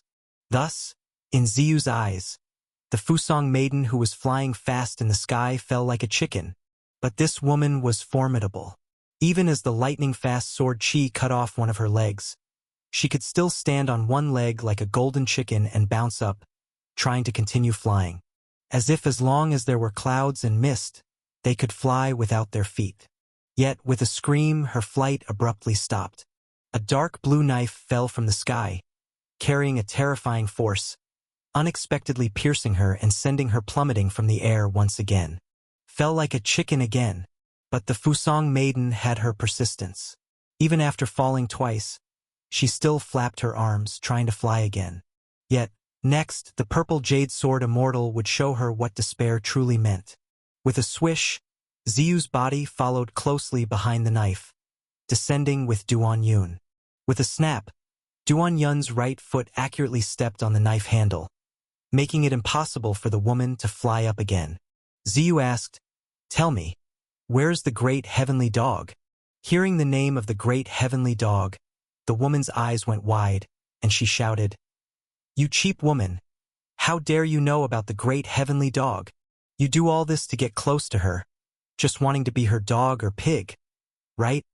I won't tell you, you will never have this chance." With a bang, Ziyu slapped out with her palm, and the woman flew out like a rolling piece of meat. In such a state, the woman was already ruined. Ziyu did not kill her, saying, "Do you think I can't find the way without you? Want to be her dog or pig? If you want, just watch how I beat her into a useless sow." As soon as she said this, Duan Yun knew it was the right taste. As a young hero, he had always acted low-key, but when practicing chivalry, it felt right to have some audience. After all, it was an opportunity to promote the way of chivalry and to bring joy to friends and pain to enemies. Just like when he repeatedly crushed the bloodthirsty storyteller and the lord in the eyes of the sea dogs, causing their cries of despair, there was an undeniable satisfaction. And now Ziyu was wholly embodying this spirit. Actually, Duan Yun underestimated Ziyu's current state of intoxication. She not only learned from Duan Yun but even considered herself not just the leader of the Yuzhu female knights but the leader of the entire group of Yuzhu heroes, with Duan Yun only beneath her. There's no helping it, since she possesses extraordinary wisdom and is about to become a sword immortal in the blink of an eye. It was at this moment, with a soft pop, that Duan Yun separated from her. Ziyu only felt a scorching fulfillment leaving her body, leaving her incomparably empty. It was as if all the happiness vanished in an instant, without leaving a trace. She stood there, dazed, her eyes filled with confusion and emptiness. When she first began absorbing Duan Yun's true qi, she had thought how pleasurable it was. What if she couldn't absorb it in the future, which is what Duan Yun called addiction? Later, she absorbed fiercely, her whole being in a state of ecstasy, only caring about the frantic absorption, and already threw that problem to the back of her mind. But happiness comes suddenly and disappears even more abruptly. Could it not leave slowly, but instead be abruptly pulled away? Who can endure that? At this moment, a tide of emptiness swept over her heart, and 2 lines of tears flowed down Ziyu's cheeks. Duan Yun asked in surprise, "Why are you crying?" Ziyu grabbed Duan Yun's arm, saying, "Just a little more. Give me a little more. I'm begging you, brother. As long as you give me some, I'll do whatever you want. I can call you father every day." Duan Yun knew that this true qi was easy to become addicted to, even he was affected, which is why he resolutely withdrew the true qi from Ziyu's abdomen. But he didn't expect Ziyu's reaction to be so intense. Why does it seem like the female protagonist in a Fusang film who was drugged by someone? Duan Yun said, "Purple Jade Knight, can you calm down a bit? By the way, if your sister Green Jade were here, she would tell you to calm your sister down. But I still want to enjoy it. How do I calm down?" At that moment, the voice of her sister Green Jade emerged. But quickly, Ziyu clasped her hands together, silently reciting the mental method's secret. If the heart is like ice, nothing can frighten it. Thousands of changes remain stable, with relaxed spirit and calm energy. Losing the self to defend the one, with 6 roots greatly determined. Abstain from points, cultivate energy, selfless and egoless. Looking up and down, spirit and demeanor in harmony. This is the ice heart technique, the easiest method to calm the mind. But quickly, Ziyu's hands couldn't help but tremble. The ice heart technique couldn't suppress her continuous yearning. She decided to intensify it. For a moment, the mind that excelled at fantasizing conjured some strange scenes. For example, Duan Yun being grabbed by women without clothes. She could only helplessly watch. Especially when Duan Yun was being toyed with while in the T-shaped character. He also told her not to look. When these images appeared, a peculiar taste of bitterness and sourness emerged in her heart. Ziyu found that her frightening desire vanished, and she regained clarity. Seeing Ziyu suddenly back to normal, Duan Yun couldn't help but exclaim, "Your mental method is effective. It suppressed it all at once." In his understanding, Ziyu's previous tearful and needy act was the most genuine reaction of a smoker without a fix. When the Red Tower Mountain and the Yushi sect gathered before, smokers were unbelievably numerous. When they couldn't smoke, they wanted to sell themselves in 108 pieces for cigarettes. Even those who claimed to have strong willpower and deep power couldn't quit. Or rather, those people were very confident in their willpower. For instance, if their wife got addicted to smoking and they couldn't persuade her to quit, they would personally join in, intending to demonstrate how to quit, only to end up smoking more than their wife. This quitting process is a long-term ordeal, unless they encounter him, who uses his invincible electric therapy to solve everything. Seeing Ziyu's condition, Duan Yun was ready to use the electric therapy, but Ziyu suddenly recovered. Duan Yun had to admit that he underestimated Ziyu's strength. With Ziyu returned to normal, It was naturally time for them to go find the great heavenly dog. The woman whose buttocks were cut open was not dead yet. Her eyes were filled with jealousy and hatred. She wasn't jealous because Ziyu beat her badly, but because she was jealous that Ziyu wanted to become the great heavenly dog's minion. After all, dogs always vie for favor in front of their master, and she didn't want Ziyu to become the master's new favorite. The hateful thing about those two was that they were determined to find the great heavenly dog. At that moment, the road ahead forked. Ziyu suddenly turned back and asked the woman, "Guess which way we'll go?" The woman closed her eyes, ignoring them completely. Seeing this, Ziyu said, "We'll go left." "Why?" Duan Yun asked while following Ziyu to the left path. As the two walked left, the woman with the wounded buttocks soon watched them return. "We walked left, and she just breathed a sigh of relief. Obviously it was the wrong way, so this time it's right." Upon hearing this explanation, the self-proclaimed perfect fairy almost rolled her eyes in anger. Why were those from Jojo so cunning? "If you want to watch us turn the great heavenly dog into a sow, then you'd better keep up," Duan Yun said. After hearing this, the fairy became happy instead.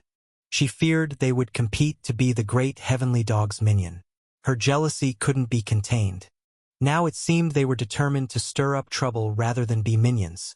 So she had no qualms and felt even more delighted. If they're not being minions, then they can only face death. Could they really pose a threat to the great heavenly dog? Yet, at this moment, the woman who believed the great heavenly dog was invincible felt a worry she shouldn't have. Because before acting, she didn't think these perfect creations of the great heavenly dog would lose. This pair of people from Jojo always exuded a menacing aura, as if tainting this pure place. But she quickly slapped herself, mocking, "How dare I doubt the master, truly despicable." Then, the woman started crawling, her eyes increasingly filled with light. "Even when you beat a dog, you must consider the owner. Since you don't want to be minions, watch how the great heavenly dog tortures and kills you to avenge us." This corridor was beautiful. It's hard to imagine how, in such a high pavilion, cherry blossom trees could be planted so densely. On both sides of the corridor were pink cherry blossom trees. Walking among them, petals scattered all around. If it weren't for the woman with the wounded buttocks crawling behind, and this place being truly sinister, Duan Yun and Ziyu would have liked to appreciate the scenery here. Such a place definitely stirred up their youthful romantic feelings, even their hearts for love. Duan Yun and Ziyu could clearly feel that this corridor was continuously descending. By now, the earlier cherry blossom romance had faded, because the previously exquisite palace showed signs of decay here. Thick roots broke through the walls, lying on the ground like snakes. Those roots were also red, as if stained with blood. It was evident that the owner here did not manage things but let these trees grow wildly. Duan Yun knew bamboo roots were very invasive, causing damage to houses, with many people in Yu State experiencing wall cracks living near bamboo groves. And the cherry blossom roots before them were equally ostentatious. By now, an entire wall was overgrown with roots, dense and sprawling like the whiskers of some evil creature, eerie to behold. Ziyu suddenly moved closer to Duan Yun, whispering, "Someone's here." While full of presence just moments ago, she now couldn't help but speak lightly. The feeling of not daring to speak loudly for fear of disturbing the heavenly being returned. Honestly, in Duan Yun's eyes, her soft-spoken "someone's here" felt like a horror movie scene. Then, Duan Yun witnessed something straight out of a horror movie. Amidst the gaps in the roots, figures could be seen. All sorts of people, mostly incomplete, missing an ear, a nose, an eye, like unfinished mud sculptures. More terrifying than clay figures because they were flesh and blood. Duan Yun initially thought they were corpses, lying motionless between the roots. But he soon realized that some of these people were alive. When you moved closer, they would swivel their eyes to watch, some even showing expressions. Unlike the previous corridor filled with cries of lust, these people in the roots were much quieter. They made no sound, merely watching silently, their faces showing expressions. If the corridor was filled with failed finished products, what about these people here? Incomplete works? Could the being here really create humans? A sinister feeling welled up inside. By now, roots took up nearly half the space. Duan Yun and Ziyu felt as if they were weaving through them. Visibly, the palace would have once been grand and magnificent, now standing like a huge corpse left to the unruly roots. The air reeked of blood. The mud caked around the roots a deep red, as if soaked in blood. Behind, the woman crawled over, eyes filled with excitement, desire, and reverence. The scene was reminiscent of a painting they had seen on a screen. A towering woman sat at the head seat, with a group of women below indulging their desires, eyes filled with lust and reverence. This meant they were close to the great heavenly dog now. Upon passing through a shattered door, the scene ahead was even more chilling. In sight were many hooks. Yes, hooks. Very large, thick hooks hanging from the ceiling. Suspended from the hooks were people. Women. Like those among the roots, they too were incomplete. No, they were more incomplete than those among the roots. Some were only half of a body. Some women displayed peculiarities, like one with 3 breasts. If the corridor contained failed products, the root area was near complete works. Then here were all semi-finished ones. Hung like slabs of pork, their expressions showed no agony, even appearing content, yet sending chills down Duan Yun and Ziyu's spines. Under these circumstances, pleasure was the most terrifying. Even if a pig were hung here, it would feel pain. The air carried a faint scent. After carefully sniffing out the scent, Duan Yun understood why they appeared so pleased. Immortal breath. The air here was filled with that addictive immortal breath, much less concentrated than what Duan Yun inhaled from the long-necked woman, but enough to make one feel elated and transcendent. Looking at the rows of people hanging above, Duan Yun confirmed that the great heavenly dog was indeed creating humans. His expression grew solemn. For suspending semi-complete people, leaving only half their bodies, and they're still alive, something even he, an unmatched gynecologist, found difficult. Could the great heavenly dog's medical skills surpass his? An entire hall of iron hooks, an entire hall of mutilated humans, forming a sinister and evil scene. If the previous palace was like the heavens, full of aloofness and calm, then this now is more like the heavenly palace turned into abyss hell. Especially those people with only half of their bodies hanging there, their eyes rotating as they watch you, their gaze is very peculiar. As if those being at the mercy of others were not them, but Duan Yun and Ziyu. What made Duan Yun feel odd was not just these mutilated people, but also those hooks. The pitch-black hooks looked like metal, yet had the texture of jade.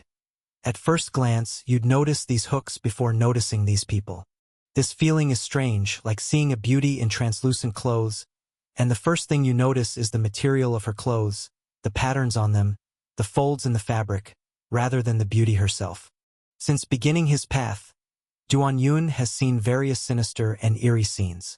For instance, on Yellow Jade Island, there were the living dead squirming like maggots, and the handsome men made into specimens by the Jade Guanyin, all of which were extremely bizarre. But this place still felt more menacing, carrying an unspeakable wickedness. Duan Yun and Ziyu continued moving forward, their gaze leaping past those hooks, only to be suddenly overwhelmed. Overwhelmed in every sense of the word. In front, where the palace had been dim, a patch of white appeared. Snow white, as if a real snow mountain was towering inside the palace, imposing and majestic. But no palace in this world could contain a real snow mountain. And when you look closely, you'd find the snow mountain in front is even more terrifying. It was such a magnificent giant thing, yet not dead like snow, but layers of bones. The bones intertwined, with white soil mixed in, forming a spectacular and horrifying giant. Duan Yun had experienced megalophobia more than once, like on nights under the snow mountain in Qingzhou. He suddenly realized he was standing beneath a giant structure, and couldn't help but feel a sense of fear.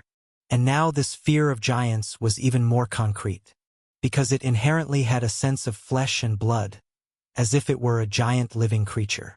This creature, even though already a corpse, was still fearsome. It's hard to imagine what kind of person could create such an existence. The feeling was akin to Duan Yun's first encounter with this palace. Fusong's architecture and landscapes aren't particularly grand, yet whether this palace or the magnificent spectacle in front, it evoked a sense of grandeur. It's as if this palace and the scenes within don't belong here, and their presence here was an accident. Reaching this point, Duan Yun was fully vigilant, for he already sensed that the great heavenly dog should be inside. Or rather, the great heavenly dog ought to be there. If not inside, the great heavenly dog wouldn't be the great heavenly dog. She couldn't be called the source god. Duan Yun finally knew how to describe the snow mountain, made of bones in front of him. Divine sign. This felt like a place only an immortal could construct. According to the Source Palace noble, the heavenly court originally had 2 divine swords. The divine swords were gateways connecting the heavenly court and the human world. These 2 divine swords had fallen into the hands of the great heavenly dog. Did the great heavenly dog leverage the power of the divine swords to forge such a grand and bizarre palace? Because everything in front didn't seem like something of the human world. Yet to claim it as something of heaven, it was too much like the underworld. At this point, Duan Yun could ascertain that the snow lodged in the bone crevices was some kind of flesh, as he saw blood vessels and fur-like elements within. This was indeed a presence that sent chills down one's spine. Ziyu suddenly wanted to cling to Duan Yun, because only by clinging to Duan Yun could she gain strength, gain confidence. Only the "if the heavens gave birth to me," Ziyu sword immortal, the sword Tao would journey throughout the eternal night. Version of her could suppress all in front of her. No, even such a version of her felt a bit daunted, because everything in front didn't seem like something a mere mortal could forge. All along this journey, as long as Duan Yun was around, Ziyu felt extremely safe. Even when facing God Ju, a formidable being, she still felt assured. Even when public opinion was one-sided, declaring Duan Yun would lose, she still had some confidence. Because old Demon Duan is at a disadvantage, old Demon Duan can't escape, old Demon Duan is at a definite disadvantage, old Demon Duan can't turn the tables, old Demon Duan is about to fall, old Demon Duan wins again, was practically Duan Yun's norm. But this time, she lacked some confidence. It's just that the surrounding environment's impact on a person was too significant. Ziyu could be sure that had she not maintained that bitterness in her heart, she might have already succumbed to fear. If an average martial artist saw this scene, they'd likely be prostrate on the ground. She couldn't help but look back. The injured woman was still crawling. Her blood kept flowing more and more, and at this rate she'd soon be drained dry, yet her eyes only grew brighter and more confident. Because just this scene in front gave off an undeniable divine aura. God Ju claimed to be a heavenly god, and was terrifyingly strong. Yet compared to the giant snow mountain in front, the pressure felt lacking. She began to understand why the woman behind thought they were here to be treated like livestock. It's only natural for humans to be treated like livestock by the divine. Ziyu even thought they might be the first outsiders to set foot here in over 100 years. It was like mortals intruding upon a forbidden realm of immortals. Can mortals contend with gods? She also realized that her fear of this place was gradually deepening. Initially, standing outside, she already felt some dread towards the gigantic palace. Once inside, she feared the long-necked maiden, and now, this fear became even more evident. Had it not been for borrowing Duan Yun's true chi midway to gain enough confidence, she might have succumbed entirely to her fear. Humph! What's there to be afraid of? In the sea of consciousness, the voice of her sister, Green Jade, echoed. Ziyu knew that her sister saying this at this moment meant she was also afraid. She rarely said such things to her. If someone starts talking a lot, besides being old, about to die, it means they are nervous. Ziyu took a deep breath to calm her mind. Duan Yun was also a bit nervous. But he didn't show it. Honestly, reaching this point and seeing everything here as otherworldly, it would be a lie to say he wasn't tense. However, besides the tension, he felt excited too. The larger the spectacle, the more unnerving it was, indicating a stronger enemy. and he, Duan Yun, the young hero, was always on the path to defeating foes. Countless times, he faced opponents deemed invincible by the martial world, yet it was others who fell. Well, except for the time with Ming Xing's wife. But that was because he was young. Young hero Duan was determined to reclaim that. He, Duan Yun, would use these powerful beings as stepping stones to reach the pinnacle one step at a time. For only then could the earthly world be full of heroic land. Here, the hooks overhead were becoming fewer. The snow mountain was drawing closer, and the fleshly feel of the snow made the two feel nauseous. Ahead, the snow mountain revealed a gigantic gateway. Due to the whiteness of the bones and snow, it was not too dark inside. They discovered the snow mountain was hollow. Or rather, it was a palace constructed from these bones and snow. At this moment, the evening sun's afterglow illuminated the summit, casting a sacred golden hue. But for Duan Yun and Ziyu, who had seen the snow mountain's true form, it only felt sinister and nauseating, as if the snow under the sunlight might suddenly start to pulsate, to revive. Duan Yun and Ziyu stepped into the massive gateway, where snow and human bones were scattered on the ground. The entire Snow Mountain Palace wasn't impervious. From its appearance, it seemed aged and somewhat dilapidated. However, Duan Yun felt that the great heavenly dog did this on purpose. Because from the long corridor, nothing here showed signs of repair, as if it was left to decay, starkly contrasting with the pristine palace outside. The place was vast, towering. It wasn't much different from entering a hollow snow mountain. People seemed insignificant here. Both Duan Yun and Ziyu felt an illusion of stumbling into a giant's world. The scattered items on the ground transitioned from human bones and snow to various body parts. There were heads, arms, hearts, and livers. Further along, Ziyu's eyebrows furrowed tightly, suppressing the urge to vomit, for she saw a mountain of flesh, a mound formed from piled hearts, livers, spleens, and lungs.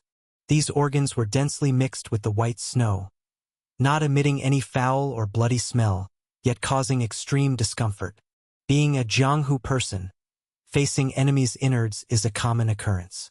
Ziyu had seen hearts and lungs, quite a few in fact, but this moment, seeing them piled together, the terrifying sensation was utterly different. Duan Yun's expression didn't change. His handsome face was as if carved from stone, but his eyes shone brighter and brighter. Everything seen confirmed the owner here was a true evil demon, a demon from within the Fusang with a deranged mind. Duan Yun came to get his sword this time, considering that perhaps the great heavenly dog had a gentle temperament and might return the sword willingly to make peace.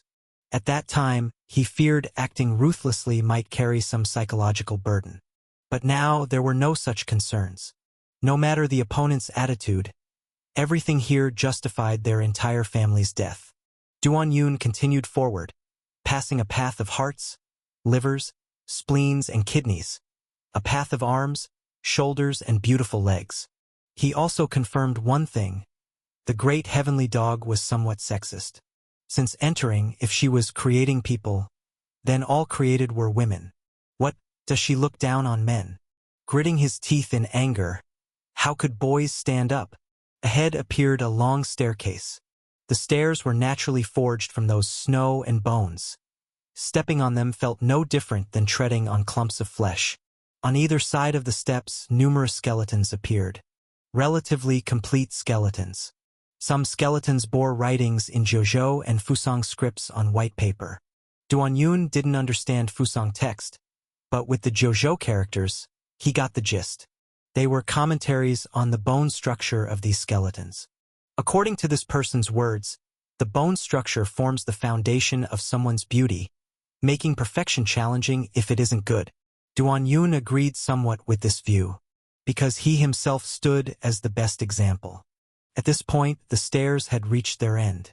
The scene ahead was fully visible by just a glance. At the base of the snow mountain stood an enormous chair. The chair was at least as tall as 2 stories. It was also crafted from white bones, but these bones appeared longer and sharper.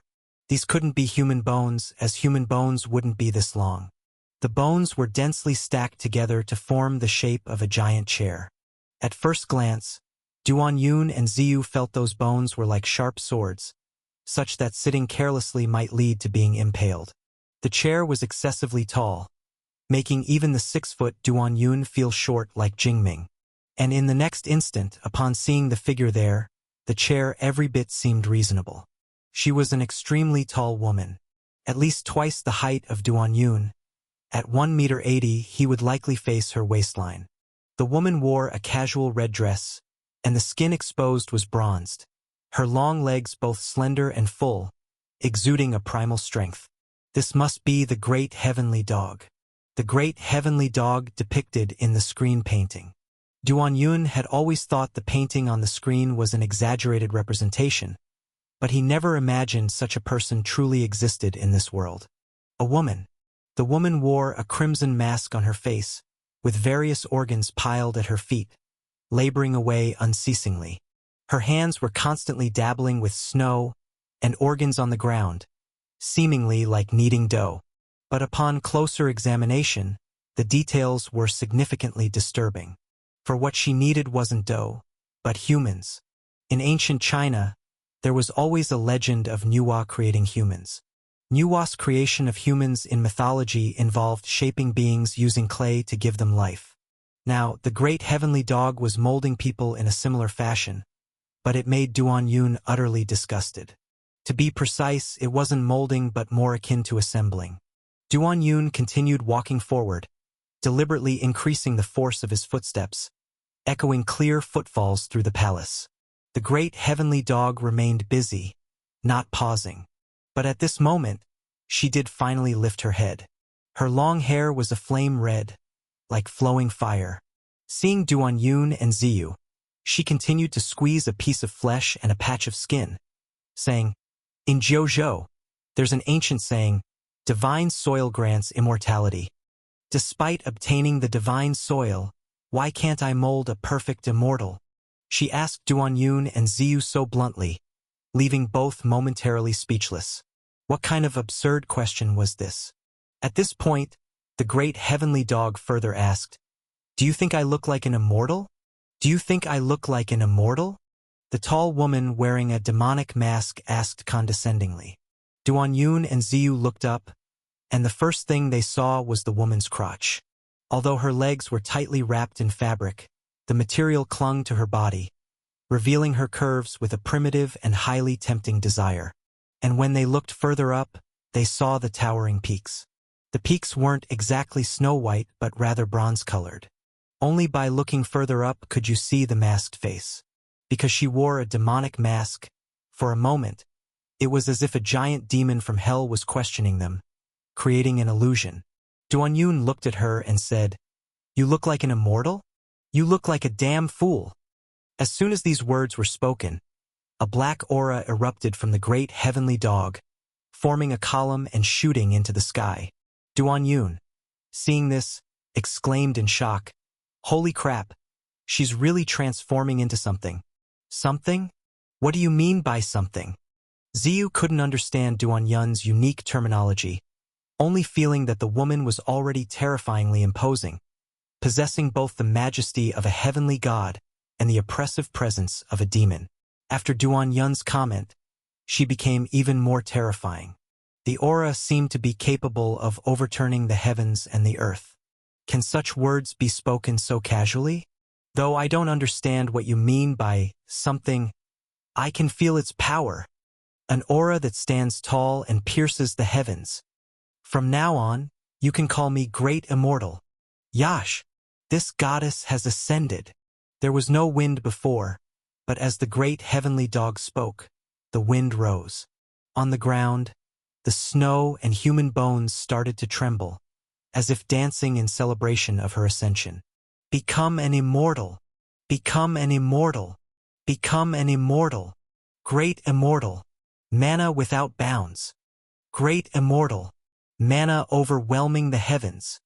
In this place, some scattered, incomplete bodies quickly followed along, shouting. This sound seemed infectious, and in no time, the incomplete people hung on hooks outside started shouting as well. They weren't mindlessly repeating but were full of emotion. Especially the woman who had been cut open before.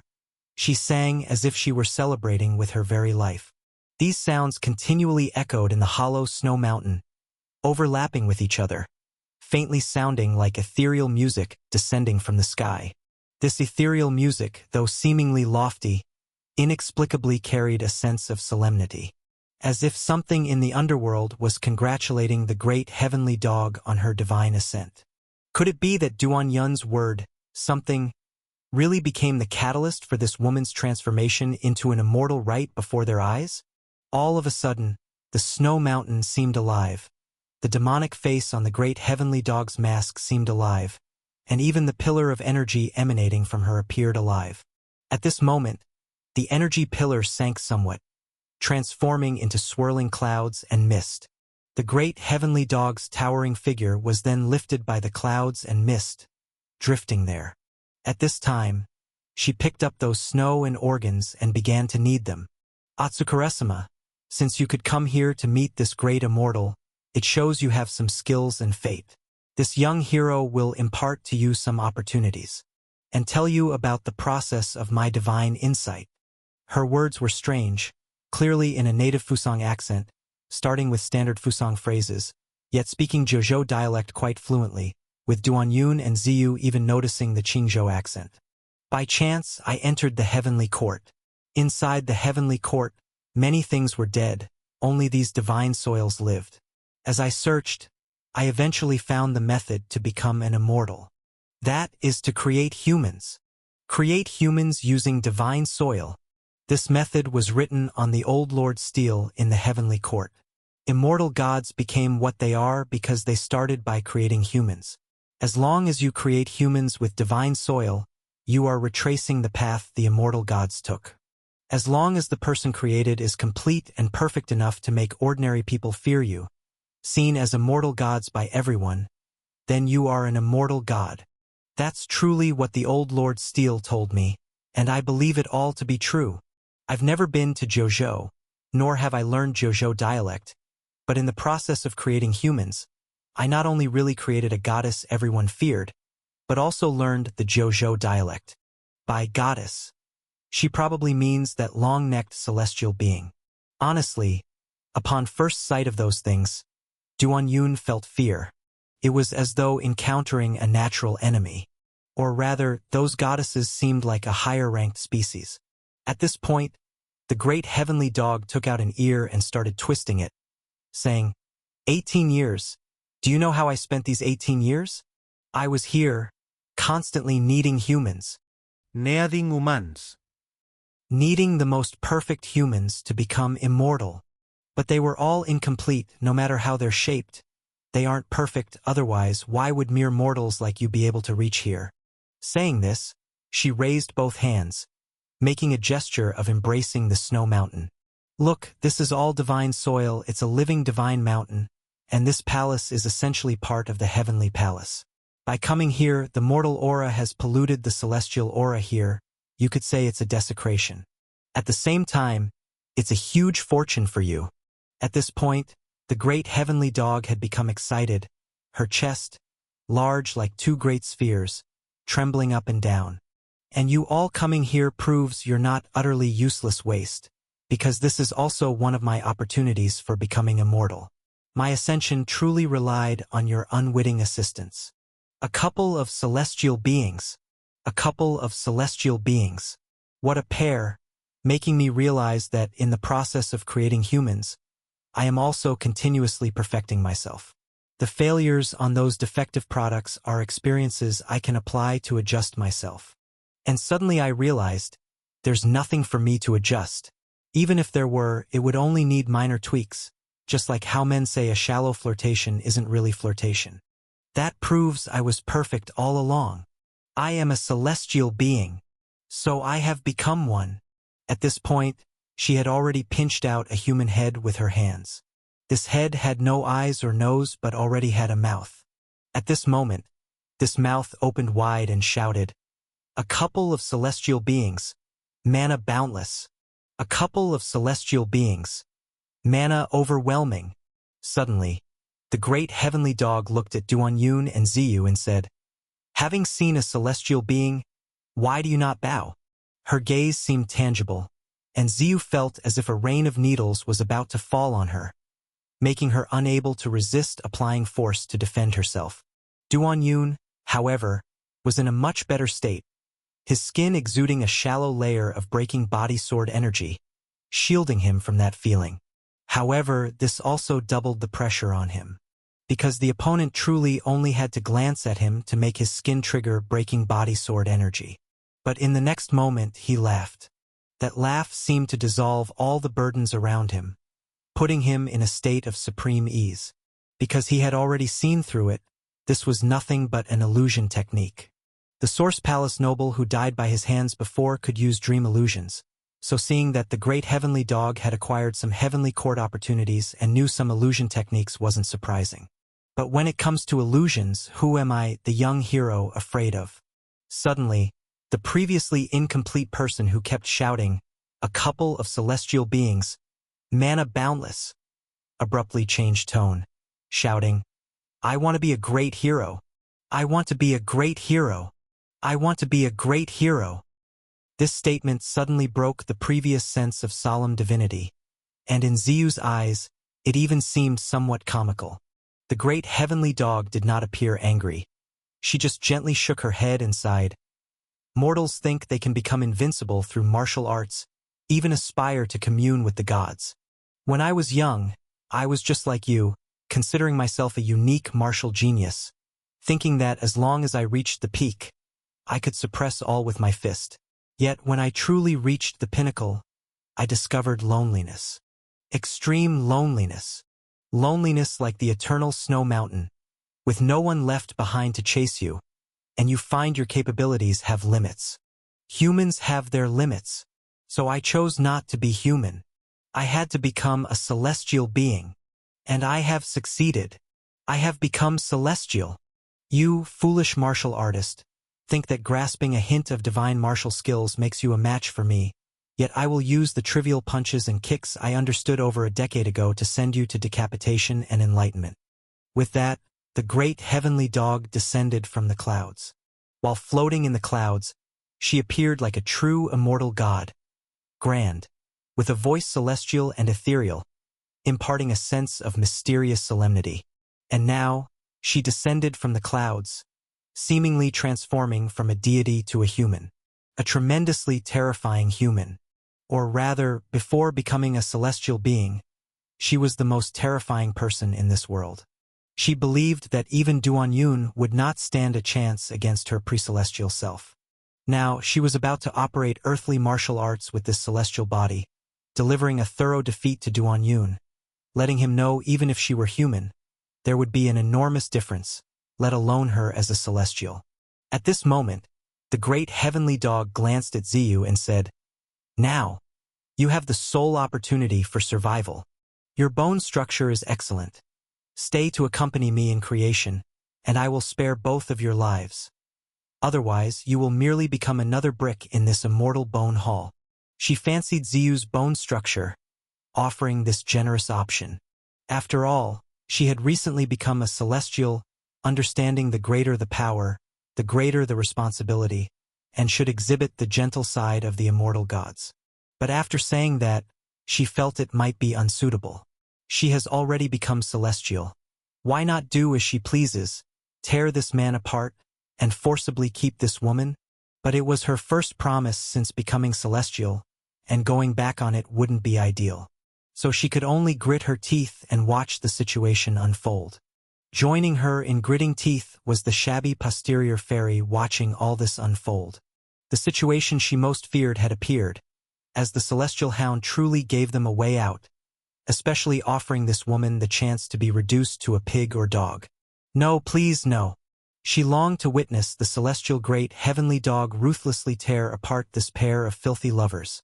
Her heart would find solace as a pig or dog. Otherwise, the sour feeling quickly surged in her heart. The shabby posterior fairy had a pang of green sourness.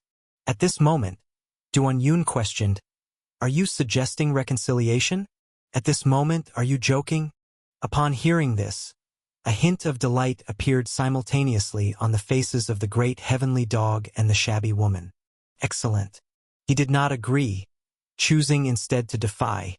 Just as I hoped. Choosing the path to destruction. The great heavenly dog, under her mask, struggled to suppress her curling lips, speaking with authority. I, benevolent to the utmost, gave you the chance. Failing to cherish it, you can no longer blame me for being brutal. With the word, die, fresh out, a gigantic afterimage darted straight at Duan Yun's face. A fist larger than a pot, skin of bronze hue, accompanied by a trembling body, unleashed unfathomable power. Just in the instant of her punching, you could see her chest quiver 46 times, showing her mastery of the fist. She truly understood her body's mechanics, undoubtedly reaching the level of a master butcher dissecting an ox. Understanding her body well, she utilized the fist skillfully. This was what Duan Yun comprehended with extraordinary wisdom while studying the fist technique. Her punch was undoubtedly at the grandmaster level. No, even to a higher realm of returning to simplicity. Presumably, over a decade ago, her fist technique would have been sufficiently fierce and terrifying. Such a fist, even Duan Yun could not take lightly. Though the fist appeared visible, it was incredibly swift. Or rather, as the winds formed, the fist was already faster than the wind, pummeling toward Duan Yun's face. Duan Yun only had time to raise his arms to block. A loud bang erupted, akin to thunder descending. Duan Yun drifted backward, akin to a spinning paper sheet. His arms, in that instant, turned black as ink, completely covered in death chi breaking body sword energy. Yet even so, he found himself launched into the air. The terrible force compelled him to employ the rotating force of spring rain to mitigate. Just one punch had forced out his spring rain's rotating force, with such fist power barely encountered in Duan Yun's lifetime. Watching Duan Yun flutter like paper in the air, the great heavenly dog's eyes glowed red, exclaiming, "An ant flying might once in a while glimpse a piece of the sky, yet remain an ant." With that, her grand figure swayed, vanishing from her original spot. 37. As Duan Yun landed, his right fist rose swiftly, executing a Lu Mountain ascending dragon dominance. Dragon-like fist power roared out, colliding with the descending great heavenly dog. Another massive explosion sounded. The air was thrown into turbulent ripples. Through the ripples, organs lay scattered everywhere. After this collision, the great heavenly dog landed firmly on the ground, while Duan Yun remained unmoved, though his legs were embedded deep into the ground. Seeing this scene, a flicker of surprise showed in the great heavenly dog's eyes. The opponent was able to deftly dissolve her attack energy, even precisely so. For when she attacked just now, Duan Yun saw her chest tremble 37 times. 37 beats, compared to the prior 46, allowed Duan Yun to gauge the magnitude of her strength. Such was the computational might of his extraordinary wisdom. Indeed, he still. For when she attacked just now, Duan Yun saw her chest tremble 37 times. 37 beats, compared to the prior 46, allowed Duan Yun to gauge the magnitude of her strength. Such was the computational might of his extraordinary wisdom. Indeed, he still. The great heavenly dog's two physical assaults both caused Duan Yun some minor setbacks. Such a situation, Duan Yun hadn't encountered for a long time. So, burning with anger, he decided to meet fist with fist. Rumble. In an instant, the two figures intertwined, fists clashing, generating a muffled thunderous roar, with the aftershocks shaking the ground like an earthquake. Their fists weren't particularly lightning fast. Ziyu could clearly see their moves. Yet, Ziyu couldn't intervene at all because their punches, just as they were stretched out, had already formed into a fist stance, starting to bite each other, sometimes so tightly that there was no gap for her to exploit. By this time, Ziyu had already gathered with that recently troublesome fairy. The two stood watching the fight, staring intently. And because they supported different sides, neither could stand the other. Suddenly, Ziyu kicked out, sending the other woman flying quite a distance. In such a large place, you just have to block the view. As a female knight, I may not be able to deal with the big one, but I can certainly handle you. That woman was already heavily injured, surviving solely on sheer willpower and the belief of seeing Lord Great Heavenly Dog destroy the two. Now, being kicked like that, she felt even worse. She just wanted to say this woman was truly dog-like. Injured like this, she was already lying there. Obviously it was Ziyu who came over, yet she claimed her sight was blocked. The worst part, she was lying down. How could she possibly block Ziyu's sight? Even with added injuries, she continued to live strongly, watching intently, observing Lord Great Heavenly Dog display divine might. Indeed, the Great Heavenly Dog was currently displaying divine might. Even in Ziyu's eyes, Duan Yun was at a disadvantage. Visually, this woman was much taller than Duan Yun, instantly creating the illusion that Duan Yun was being beaten like a child. And in a fist fight, longer arms and legs are always an advantage. The punches thrown by Duan Yun and the Great Heavenly Dog were evidently at the pinnacle of martial arts, far beyond the judgment of a typical martial artist's punches and kicks. For example, the momentum exerted by these two's fists was a mountain countless boxers found insurmountable. At this level of combat, it's often easier to return to simplicity, ultimately turning into a raw physical contest. Duan Yun's 16 strange fists had long formed a seamless wave, pushing his fist momentum to the extreme.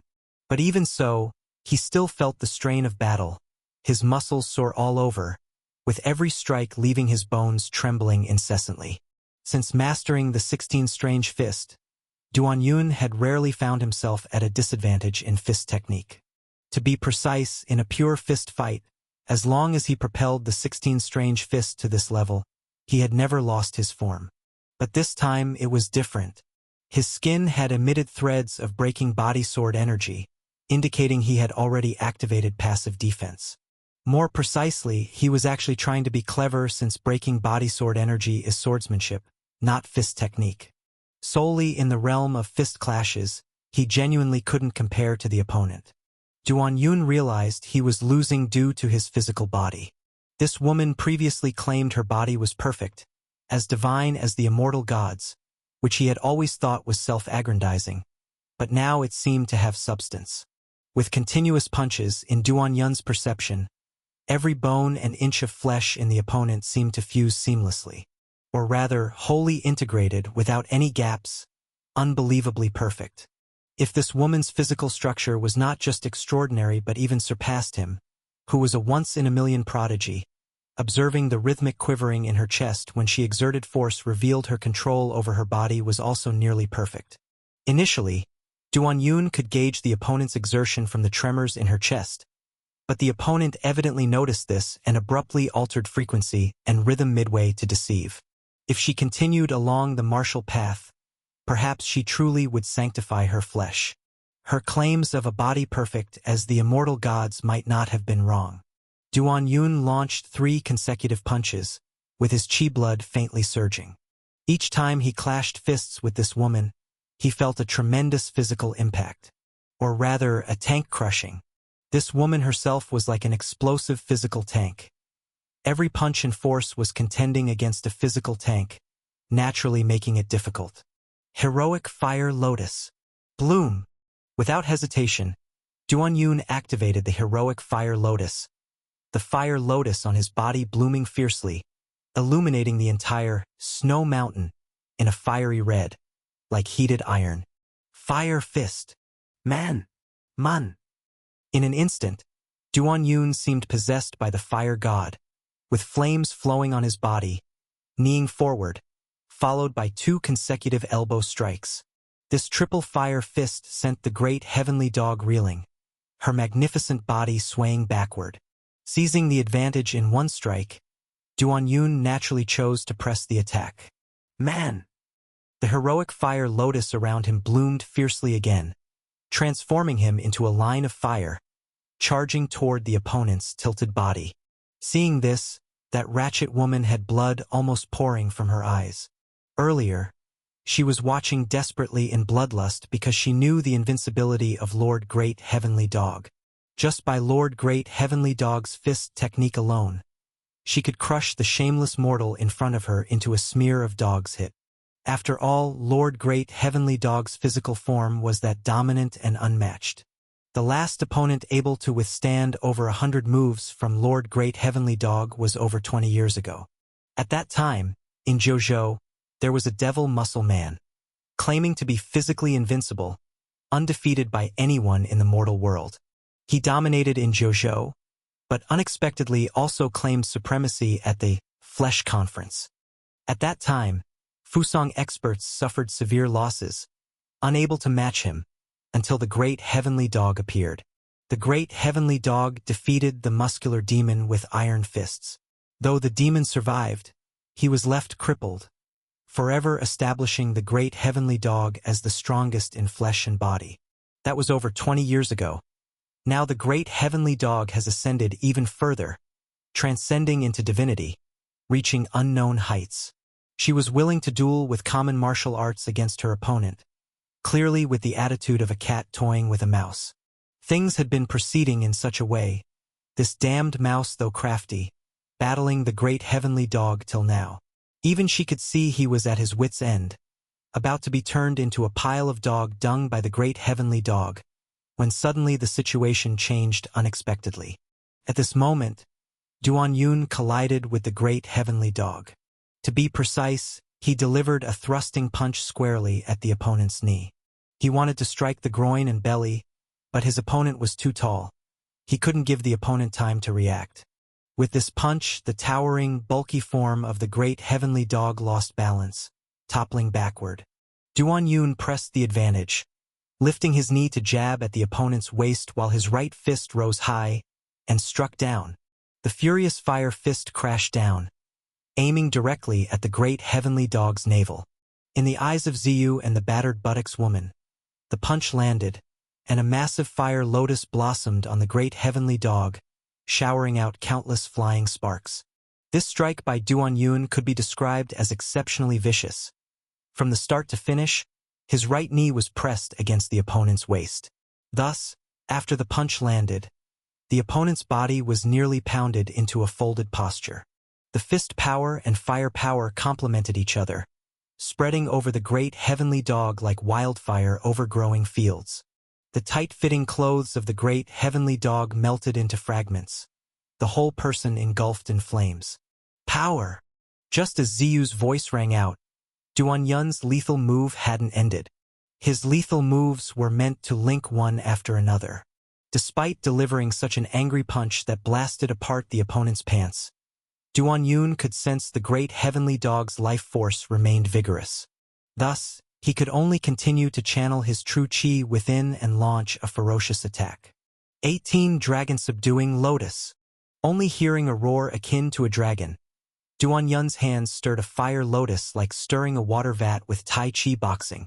Almost simultaneously, 18 huge fire lotuses swirled around him, appearing dragon-like from a distance. This inspiration for Duan Yun originated from watching martial arts TV dramas in his past life. With his unmatched talent and extraordinary wisdom, creating moves from sudden inspirations was routine for him. Suddenly, the entire Snow Mountain Palace seemed to resonate with dragon roars. At this moment, Duan Yun leaped up and struck down with his palm. His strike made the leading fire lotus spin intensely, resembling a dragon's head, hitting the Great Heavenly Dog's belly. Under Duan Yun's fierce assault, the enormous Great Heavenly Dog body fell into a disadvantage due to its sheer size, practically unable to escape easily. All 18 lotuses furiously penetrated the Great Heavenly Dog's belly. The constant booming explosions echoed, the massive body of the Great Heavenly Dog spinning away like a cylinder blown apart. If she were a flesh tank, now she'd be a tank blown to smithereens. Not everyone possesses the ability to blast away a flesh tank. Young hero Duan's firepower is fully loaded, teeth-bearing. Yeah, beautiful butterfly. At this point, the Great Heavenly Dog finally uttered a painful scream. She never expected the Great Heavenly Dog to make such a sound. A sound only their kind could produce deliberately emerged from the godlike Great Heavenly Dog. This man actually made her cry out. What kind of JoJo monster is this? Crucially, helplessly. She couldn't do anything, only helplessly watch, revealing her impotence. That intense feeling of inner bitterness, bleeding from 7 holes, did not lessen, only worsening. In this moment, the flaming great heavenly dog actually flew out water. That was because Duanyun had added wind-flowing force. This indeed was a fusion of water and fire. With a thud, the great heavenly dog's body slammed heavily into the snow mountain, crushing numerous white bones and a vast patch of snow, then fell onto the ground, accompanied by a violent sound. The outcome decided? It's over. Ziyu's eyes opened wide, nearly forgetting to breathe. After a while, she begins to breathe, because this should be routine. After all, young hero Duan won from a disadvantage. He won. Really won. Duanyun stood there, panting heavily. The heroic fire lotus had burned through the great heavenly dog's pants, and his own sleeves had long vanished. This should be the most ferocious display of fist power he had ever shown since his debut. Even he pondered why his combo was so ferocious. Indeed, human potential is triggered by formidable opponents. The perfect flesh of the great heavenly dog had caused him hardship, yet simultaneously stimulated his potential, allowing him, through extraordinary wisdom, to execute such a fierce combo. Even if he tried this again, even at his peak, it'd be difficult to replicate. Actually, martial arts and athletic competition are similar. Breaking through the limit with explosive power, capturing fleeting inspiration, all erupt in that moment, difficult to perfectly recreate. After finishing the combo, Duanyun's hands trembled, feeling somewhat fatigued. Is it over? Duanyun stood there, echoing Ziyu's question. The great heavenly dog didn't move further. Could it be, if not dead, then severely injured? Duanyun controlled his breathing while walking over, prepared to deliver the final blow. Yet, suddenly his steps paused, his brow furrowed, because within the wafting smoke and snowflakes, a touch of red appeared, swirling red, like flowing flames. When Duanyun looked closely, he realized it's the great heavenly dog's red hair. Though her body remained still, her hair had begun to swirl. This phenomenon, Duanyun had only seen in Murong's kin. After all, Murong's kin's hair was unrivaled. Even Duanyun struggled to match their presence. And at this moment, a similar occurrence transpired in the great heavenly dog. Now unadorned, the residual flames of the heroic fire lotus revealed her bronzed skin's tone. Duanyun felt surprised that under such a violent strike, the opponent's skin was only singed in patches, while most remained their original skin hue. So, his force hadn't engulfed the opponent's entire body. Or rather, the opponent somehow confined Duanyun's fist power within certain bounds. Then, as the red continued to swirl, the great heavenly dog stood up. Viewed from here, her body was enveloped in falling snow, her immense figure still bearing residual flames, akin to a resurrection from fire and snow. Initially, the woman was almost suffocating in endless pain and remorse, but as this scene unfolded, her breath was restored. If there's still hope, she wouldn't die. I just knew the great heavenly dog was invincible. What power! The great heavenly dog indeed stood up, the fire fist imprint on her navel conspicuous, resembling a unique pattern against her bronzed skin, full of irresistible allure. Her mask shattered, revealing half a mouth. The great heavenly dog wiped away a trace of blood from the corner of her mouth and actually smiled. The great heavenly dog actually laughed. Laughed enthusiastically.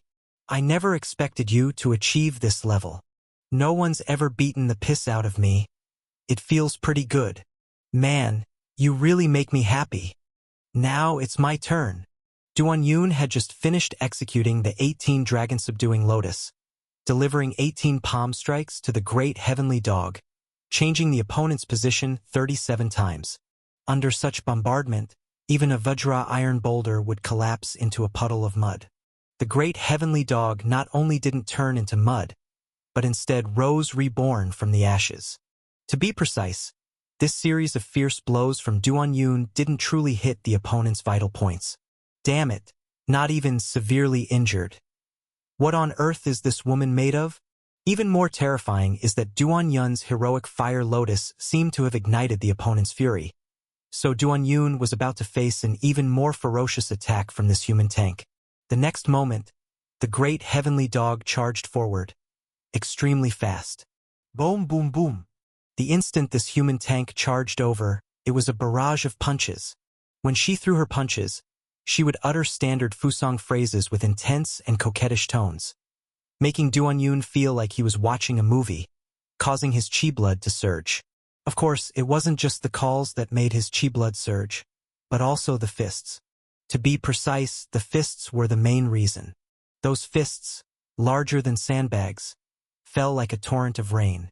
Even though he was already in a defensive stance, his arms' breaking body sword energy was released unrestrainedly, dissipating the opponent's fist power, yet he still got pummeled to the point of smoke rising from his whole body. At that moment, this woman went berserk like a mad dog, her fists like a fierce storm, occasionally sneaking in a few treacherous shadowless kicks. Duan Yun felt numb and his chi blood was unstable. By this time, he realized this woman, seemingly out of control, had her words reaching an uncontrollable climax, getting more intense and ear-piercing. But her fists were not chaotic at all. They were even extremely sinister. For Duan Yun discovered she had begun to relentlessly attack a specific spot on his body. Her fists were like a nail, determined to pierce through a particular spot on his body. Damn! Smoke rose from Duan Yun's whole body. He could no longer fully defend against the opponent's attack standing still, but relied on the spring rain rotating power within to deflect it.